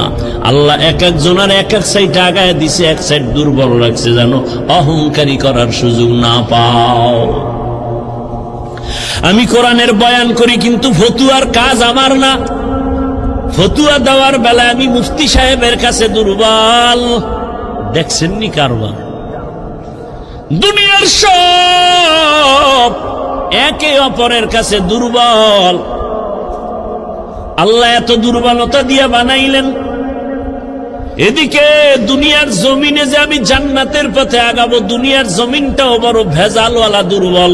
চতুর্দিকে গুনাহ গুনাহ আগাইতে পারি না। আবার আমার পেছনে তিন দল শয়তান আমারে আটকানোর চেষ্টা করে, মানুষ শয়তান, জিন শয়তান, নফস শয়তান। এত কিছুর মধ্যে আমি কিভাবে আগাবো? সাহায্য না নিলে চলবে না, সাহায্য ছাড়া চলবে না। এখন ফাইনাল হয়ে গেল, সাহায্য লাগবেই। এ কথা আমরা ফাইনাল, ঠিক নাকি? আপনি পারবেন সাহায্য ছাড়া? আপনার টাকা আছে কোটি কোটি, কিন্তু মাছওয়ালার কাছে টাকা না দিলে ঘরে মাছ আসবে না। এই জমিনে গরিবেরা যদি গোশত না কাটতো, বড় লোকের কপালে কোনোদিন গোশতের খানা পেটে যেত না। নদীর মধ্যে গরিবেরা গিয়া কি পরিমাণ কষ্ট করে মাছ ধরে, ওই গরিব যদি আমাকে মাছ এনে না দিত, তো আমার কপালে মাছ আসতো না। আল্লাহ তাআলা দুর্বল বানায় রাখছেন। এবার সাহায্য চাবো, এটাই ফাইনাল। তবে কার কাছে সাহায্য চাবো বুঝেননি? কার কাছে চাবো? সবাই বলবে আল্লাহর কাছে। মিথ্যা কথা বলুন বসে বসে। আল্লাহর কাছে সাহায্য চাইতেই হবে। যদি আপনার 100 বিশ্বাস আর বাস্তবায়ন করতেন, এ জমিনে কোনো এনজিও সুদখোর কোনো কারবারই থাকতো না। 30-40 বছর আগে জমিন থেকে সব এনজিও দূর হতো, সুদের কারবার চলতো না। বরং এমন জমানায় আমরা আসছি, যতই বয়ান করি ঘরে ঘরে সুদ, সুদ না হইলে তার চায়ের দোকানও চলে না। এলাকার কোন গরিব বড় লোকের কাছে গিয়ে কয়, জনাব আমারে 5000 টাকা ধার দেন, সামনে ঈদ আসছে, বাচ্চাদের কাপড় কিনবো। বড় লোক কয় নাই নাই নাই নাই নাই। কানে কানে গিয়া কয়, সুদে দিবেননি? কয় 1 লাখের বেশি লাগলেও দিব। আছে না নাই? 5000 টাকা ধার দেয় না, সুদের টাকা লাগাইতে হাজারো লাখো টাকা দিতে চায়। কোন জমানায় আসি, বাঁচতে চাইলেও পারি না। এবার ভালো করে বুঝেন, বিবেক দিয়ে একটু সমাধান করেন। সাহায্য চাওয়ার জন্য এমন একজনকে নির্বাচন করবেন যার কাছে 3টা দুর্বলতা নাই। তার কাছে চাইবেন, কসম আল্লাহ, চাওয়া মাত্রই পাবেন। তবে 3 দুর্বলতা তার মধ্যে থাকলে পাবেন না, আর না থাকলে চাইলেই পাবেন। 1 নাম্বার দুর্বলতা, যার স্বার্থ নাই। 2 নাম্বার দুর্বলতা, যার পিছনে টান নাই। 3 নাম্বার দুর্বলতা, যার অভাব নাই। এবার খেয়াল করেন, এই 3টা দুর্বলতা নাই এমন কোন মানুষ আসেনি? ভালো করে খেয়াল করেন, দুনিয়াতে একজন মানুষও পাবেন না যার পেছনে টান নাই। আমি যতই আগাইতে চাই, আমার বউ কয়ে দাও, স্ত্রী কয়ে দাও, মাইয়া বলা কয়ে দাও, মায়ে কয়ে দাও, বাবায় কয়ে দাও, যত সামনে আগাতে চাই পিছনে টানে। বুঝেননি কথা? ভাইরা আমার, তাহলে দুনিয়াতে এমন একজন মানুষ নাই যার পেছনে টান নাই। 2 নাম্বার দুর্বলতা, যার কোনো অভাব নাই। দুনিয়াতে এমন একজন মানুষের ঠিকানা দেন যার অভাব নাই। একজনে কামগো পীর সাহেবদের কোনো অভাব নেই। দুনিয়াতে কে অভাবী না? যার যত টাকা তার অভাব তত বড়। রিক্সা ড্রাইভারের 100 টাকায় অভাব শেষ, লক্ষ টাকার মালিকের লাখ টাকায় অভাব শেষ হয় না। এক কথায়, দুনিয়াতে এমন একটা মানুষ নাই যার অভাব নাই। দুনিয়াতে এমন একজন মানুষ নাই যার পেছনে টান নাই। কয় দুর্বলতা গেল? ঘুমাইতেছেন না? আর একটা আছে যার স্বার্থ নেই। দুনিয়াতে এমন একজন লোক বের করেন যার স্বার্থ নাই, বের করতে পারবেন? আমি 2 জন পাইছিলাম, কিন্তু সন্দেহ ঢুকে গেছে। 2 জন পেয়েছিলাম, এক আমার মা আর বাবা, এদের স্বার্থ নাই, কিন্তু সোনার বাংলায় তাকায় দেখলাম স্বার্থের আঘাতে মা বাবা সন্তানের জবাই করেছে। স্বার্থের আঘাতে সন্তান মা বাবাকে জবাই করে। এই অল্প বয়সে সোনার বাংলায় কি না দেখলাম। আপন বাবা তার আপন মেয়েটাকে হোটেলের মধ্যে ঢুকাইয়া বলে, আজকের রাতের জন্য তুই আমার কাছে স্ত্রীর সমান। আর জোরে বলো। এই জন্যই তো বলেছি, আল্লাহর কসম, ইসলাম ছাড়া এ জমিনে কোনোদিন শান্তি কেউ দিতে পারবে না। চাপাবাজি করতে পারবে মরণ পর্যন্ত, শান্তির ঠিকানার নাম ইসলাম। ইসলাম ছাড়া কোনোদিন এ জমিনে শান্তি আসবে না। চাপাবাজি চলবে, শুধু চাপাবাজি। ভালো করে বুঝো, স্বার্থ ছাড়া কোনো মানুষের জমিনে নাই। স্বার্থের আঘাতে স্ত্রী স্বামীকে জবাই করে, স্বামী স্ত্রীকে জবাই করে, ভাই ভাইকে জবাই করে স্বার্থের আঘাতে। আমি কি বানায় বলতেছি বাবা? অহরহ দুর্ঘটনা ঘটে।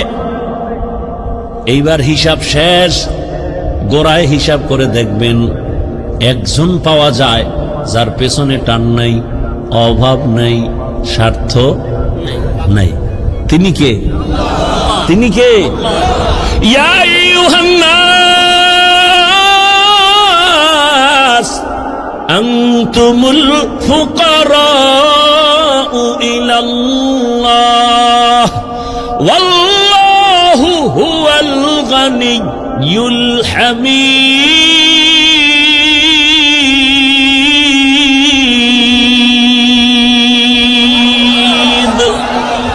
गर तवक्कुल मीकुनी हर सुबह शाम मेरा सानद रिस्क तू अज़ला मकाम। স্বার্থ নাই। আল্লাহ কয়, দুনিয়ার মানুষ তোরা সবাই ফকির, আমি আল্লাহ একা ধনী। তবে আমি শুধু ধনী না, আমি প্রশংসিত ধনী। দুনিয়ার ধনীদের বদনাম আছে না নাই? 5 টাকা দিয়া 50 টাকার এহসান জিতায়, খোটা দেয়, খোটা। তো অমুকে তা আমার টাকায় চলে। আল্লাহ কয়, আমি এহসান করি, কিন্তু এর বিষয়ে কোনো খোটা দেই না। বরং আমি আল্লাহ এমন কোন রাত নাই আমি আমার বান্দাকে দেওয়ার জন্য দরজা খুলি না। অতি গভীর হয় রজনী যখন, নীরবে প্রভুর নাম জপিও তখন। প্রভুর করুণা যদি পাইবারে চাও, গভীর রাতে উঠে প্রভুর গুণগান গাও। ও আমার যুবক বাবারা, আমার আল্লাহ প্রতি রাত প্রথম আসমানে আসেন নেওয়ার জন্য না দেওয়ার জন্য? বলেন বলেন। কাকে দিবেন? বান্দাকে। বান্দাকে দেওয়ার জন্য আসেন। কখন আসেন? শেষ রাতে। কোন দিন? প্রতিদিন আসেন দেওয়ার জন্য। তোমার যদি লাগতো তুমি কেন ঘুমাও? আল্লাহ তাআলা বলে, আমি বান্দারে এত আদর করে বানাইছি, আমার বান্দার কি প্রয়োজন আমি আল্লাহ পাঠাবার আগে সব দিলাম। আমার বান্দা বান্দির পানির দরকার, আগে দিছি ফ্রি। আমার বান্দা বান্দির আলোর দরকার, ফ্রি সূর্য দিয়ে দিলাম। বান্দার বাতাসের প্রয়োজন, সব দিয়ে দিলাম। আবারও প্রতি রাতে আমি আসি। আলা মিন মুস্তাগফিরিন ফাগফির লা, আলা মিন মুস্তারজিকিন ফারজুকা। এরে রাতে কে গুনাহ করছো ক্ষমা চাক গোপনে গোপনে, কারণ আসমান নীরব, জমিন নীরব, গাছের পাখিরাও ঘুমায়, নদীর মাছও ঘুমায়, ঘরের তোর মা বোন সবাই ঘুমায়। এখন রাস্তা ক্লিয়ার, কেউ শুনবে না। গোপনে সুন্দর করে ওযু বানাইয়া যায় নামাজ বিছাইয়া কলিজা ভরে যদি ডাক দাও, ইয়া আল্লাহ, আমি আল্লাহ তো তোর মোহাব্বতের জন্যই প্রথম আসমানে তাজাল্লি দিয়ে দিলাম। চাইতে দেরি আমি আল্লাহ তোকে দিতেও দেরি করব না।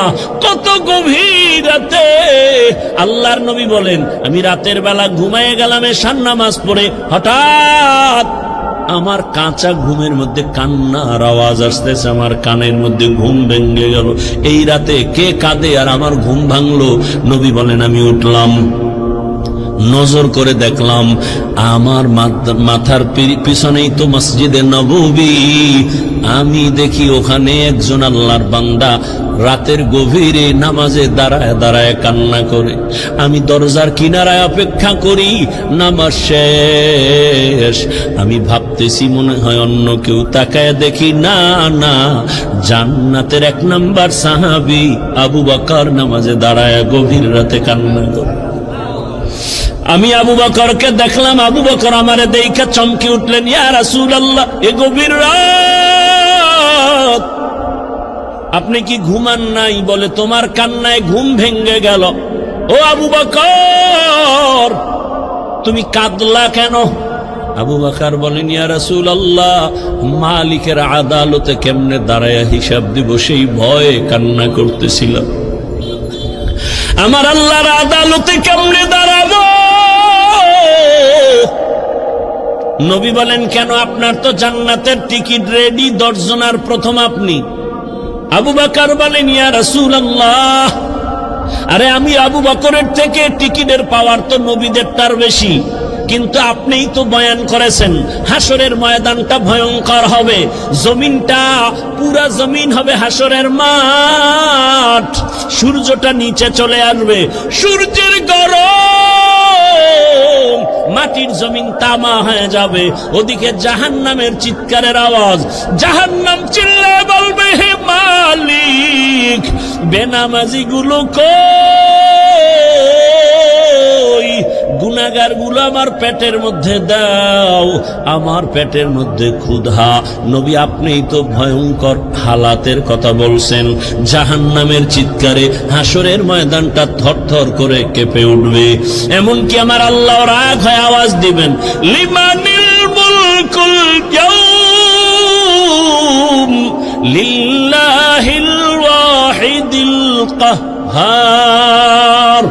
এত কঠিন আওয়াজ হবে, হাসরের ময়দানটা থরথর করে কাঁপতে থাকবে। ও নবী, আপনিই বয়ান করেছেন এত কঠিন হালাত, নারী আর পুরুষ সব উলঙ্গ দাঁড়াবে হাসরের মাঠে। আম্মা জান আয়েশা বলেন, নবী, মানুষ কি লজ্জা পাবে না? কয়, ওরে আয়েশা, জানো না, এমন ভয়ঙ্কর হালাত হবে, একজনের দিকে আর একজন তাকাবারও হুঁশ হবে না। এমন কঠিন অবস্থায় আল্লাহর নবীরা পর্যন্ত কান্না শুরু করবেন। আদম নবী কান্না করবেন, ঈসা নবী কান্না করবেন, ইব্রাহিম নবীর কান্না, মুসা নবীর কান্না, দাউদ পয়গম্বরের কান্না, নূহ পয়গম্বরের কান্না চলবে। নিজের উপায় নাই, কি উপায় হবে সেই চিন্তা, উম্মতের চিন্তা নাই। ইয়া রাসূলুল্লাহ, এক পর্যায়ে আল্লাহ আবার একটা কঠিন আওয়াজ দিবেন, ওয়ামতাজুল ইয়াউমা আইয়ুহাল মুজরিমুন। আল্লাহ একটা গায়বী আওয়াজ দিয়ে বলবেন, ও গুনাহগারেরা, ও বেনামাজিরা, ও বেপরদাওয়ালারা, যারা কোরআন হাদিস মানো নাই, আলেম ওলামা মানো নাই, নবী রাসূল মানো নাই, আজকে আমার নেককারদের থেকে তোরা আলাদা হইয়া যা, নেককারদের থেকে আলাদা হ। গুনাহগারেরা ভয়ে আলাদা হবে না। আল্লাহ বলবে, আমি কুদরতি ভাবে বাঁচুনি দিব, বাঁচতে গিয়া যখন ধরে ফেলবো, ওই গুনাহগার গুলো বাতাসের মতো উড়িয়া উড়িয়া জাহান্নামের রাস্তায় পড়বে। আর আল্লাহ বলবেন, ও আমার নেকাবুলওয়ালা, ও পর্দাওয়ালা নামাজি, সূর্যের গরম মাথায় লাগাইস না, আরশে আজিমের নিচে গিয়ে অপেক্ষা কর, রহমতের নবীর সাথে তোমরা সব জান্নাতে যাইবা। আর যারা গুনাহগার বেনামাজি, এদেরকে জাহান্নামের পথে দাঁড় করাইয়া আল্লাহ বলবে, ও ফেরেশতারা, লাইনে দাঁড় করাও, আর আমি বাম হাতে আমলনামা দিব। ও রহমতের নবী, আল্লাহ যদি আমি আবু বকরকে ডাইকা বলে, আবু বকর, আমার জান্নাত পাইয়া কি নিয়ে আসছো বলো। আমি যদি বলি আল্লাহ তোমার জান্নাতের মোহাব্বতে তোমাকে পাওয়ার জন্য নামাজ রোজা তেলাওয়াত জিকির নিয়ে আসছি। আল্লাহ যদি বলে আবু বকর আমি যেইভাবে নামাজ চাইছি ওইভাবে হক আদায় করে নামাজ আদায় করো নাই, আমি যেইভাবে রোজা চাইছি ওইভাবে হক আদায় করে তুমি রোজা আদায় করো নাই, তোমার আমল আমার কাছে পছন্দ হয় নাই, সাথে সাথে আমার উপরে জাহান্নামের অর্ডার জারি হয়ে যাবে। ওই সময় আমি আবু বকরের কি উপায় হবে? চোখের পানি ছেড়ে কান্না করি, ও পয়গম্বর দোয়া করবেন আল্লাহর আদালতে যেন নাজাতের রাস্তা খুলিয়া যায়। ও আমার যুবক বাবারা, বৃদ্ধ বাবাজিরা, পর্দার আড়ালের মা বোনেরা, আমি যে এত কষ্ট করে আপনাদের যত বয়ান শুনাইছি আমি একবারও কিন্তু বলি নাই মাদ্রাসায় আসো, স্কুল ছেড়ে দাও, কলেজ ছেড়ে দাও, না, বরং তুমি কলেজে পড়ো, স্কুলে পড়ো, দাবি নাই।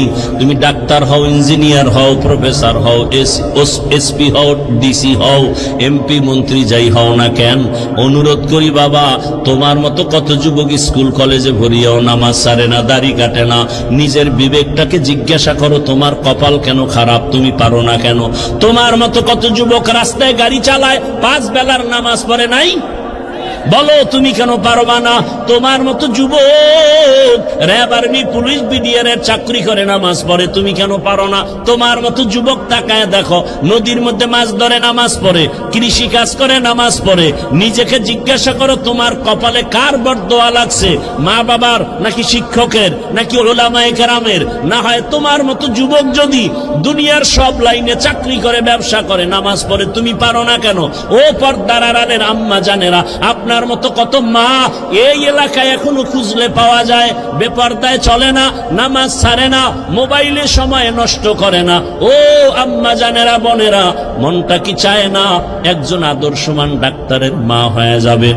আপনার সন্তানের ব্যবহারে শিক্ষকরাও দোয়া করবে, আপনার সন্তানের আচরণে আলেম ওলামাও দোয়া করবে, আপনার সন্তান ডাক্তারি করবে, নামাজ পড়বে, কোরআন তেলাওয়াত করে আপনাদের জন্য দোয়া করবে।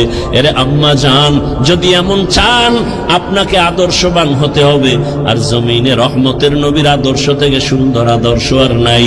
ও আল্লাহর বান্দারা, ও আমার যুবক বাবারা, মা বোনেরা, বৃদ্ধ বাবাজিরা, তওবার দরজা খোলা, আল্লাহর কাছে তওবা করেন, সাহায্য চান, নামাজের মাধ্যমে, ধৈর্যের মাধ্যমে আল্লাহকে মনে মনে ডাক দেন। ও যুবক বাবা, জীবনে তো দাড়ি কম কাটো নাই, বেপরদায় কম চলো নাই, এখনো কি তোমার মনের শখ মিটে নাই রে বাবা? কয়দিন আর হায়াত পাইবা জানা নাই, আর কবে গুনাহ থেকে তওবা করবা জানা নাই। অন্তর যদি ভালো হয়, যদি তওবার নিয়ত থাকে, মনে মনে আমার আল্লাহকে ডাকো আর বলো, হে আল্লাহ, জীবনে কত হাতের দ্বারা গুনাহ করলাম, জবানের দ্বারা গুনাহ করেছি, চোখের দ্বারা গুনাহ করেছি। ও আল্লাহ, আমার মতো যুবক জেনারেল লাইনে থাকিয়া যদি নামাজ পড়ে আমি কেন পারবো না?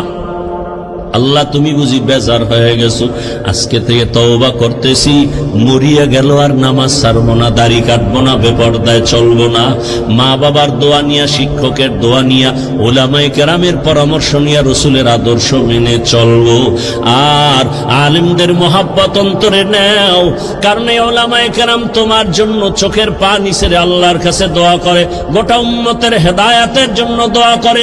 আরে এত কষ্ট করে লেখাপড়া করে এই মাদ্রাসার সন্তানগুলো, খোঁজ নিয়ে দেখবা রাতের বেলা ঘুমায় না, ভোর রাতে উঠিয়া মাওলার কোরআন তেলাওয়াত করে, নামাজ পড়ে, দোয়া করে।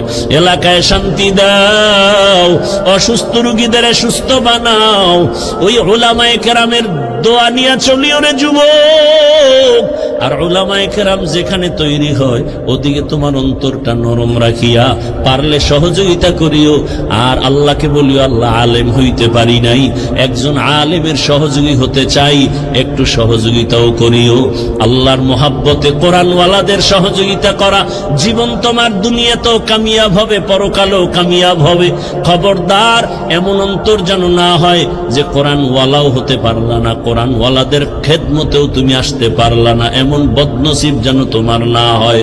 আল্লাহর কাছে অন্তর দিয়া তওবা করো, জীবনে আর গুনাহ করব না, নামাজ ছাড়বো না, বেপরদায় চলবো না, দাড়ি কাটবো না।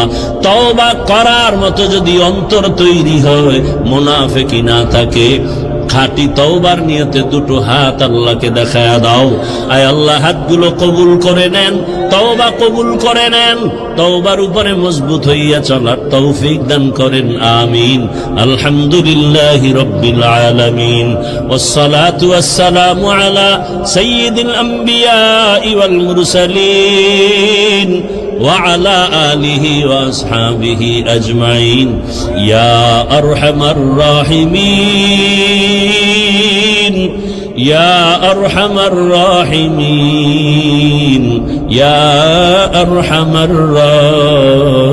الراحمين رب ارحمهما كما ربياني صغيرا اللهم إنك عفو كريم تحب العفو فاعف عنا اللهم إنا نسألك علما نافعا ورزقا واسعا وشفاء من كل داء اللهم إنا نعوذ بك من البرص والجنون والجذام وسيء الأسقام وديار مالك গুনার বোঝা নিয়ে আপনার দরওয়াজায় হাজির হয়েছি। কুদরতের নজর দিয়ে দেখেন এই ময়দানে কত উলামায়ে কেরাম, কত মুরব্বী হাজী সাহেব, কত ব্যবসায়ী, কত চাকরিজীবী যুবক ছাত্র ভাইরা আমার, পর্দার আড়ালের মা বোনেরা, আমরা সবাই জাহান্নামের আসামি গুনাহগার। তওবার নিয়তে হাত তুলেছি, গুনাহ নিয়ে কবরে যেতে চাই না রে মালিক। গুনাহগার হয় আপনার আদালতে হাজির হতে চাই না, ক্ষমা চাই। মেহেরবানি করে গুনাহমুক্ত জীবন দান করেন, তওবা কবুল করে নেন, এ মাহফিল কবুল করে নেন, আয়োজনকারী সহযোগিতাকারীদের কবুল করে নেন। আয় আল্লাহ, ঘরে ঘরে সুন্নতের বাতি জ্বালায়া দেন, মা বোনদের আবেদা বানায় দেন, পর্দাওয়ালা বানায় দেন, সন্তানগুলো নেককার বানায় দেন, লেখাপড়া যারা করে পরীক্ষার্থী কামিয়াবি দান করেন। আমার কলিজার যুবক যারা, প্রত্যেকের দিনের খাদেম বানায় দেন আল্লাহ, 5 ওয়াক্ত নামাজি বানায় দেন। আয় আল্লাহ, মোবাইলের গুনাহ থেকে হেফাজত করেন হে মালিক। আয় আল্লাহ, সারা দুনিয়াবাসীকে মাফ করে দেন, প্রবাসের জীবনে যারা আছে হেফাজত করেন। বাংলার জমিন ইসলামের জন্য কবুল করে নেন, উলামায়ে কেরামদের এক বানায় দেন আল্লাহ, বাতিলের মোকাবেলায় বিজয় দান করেন, মা বোনদের কবুল করে নেন। আয় আল্লাহ, নবীজির সুন্নাতওয়ালা জিন্দেগি দান করেন, নবীজির রওজা মোবারকে গিয়া সালাম দেওয়ার তৌফিক দান করেন, বাইতুল্লাহর গিলাফ ধরে লাব্বাইক বলার তৌফিক দান করেন। ও দয়ার মালিক, মেহেরবানি করে মাদ্রাসা কবুল করে নেন। আয় আল্লাহ, মসজিদ কবুল করে নেন, এলাকাবাসীকে কবুল করে নেন, অন্যান্য শিক্ষা প্রতিষ্ঠান নবীর আদর্শে কবুল করে নেন। আয় আল্লাহ, মুহিব্বিন মুতাআল্লিকিনদের কবুল করে নেন।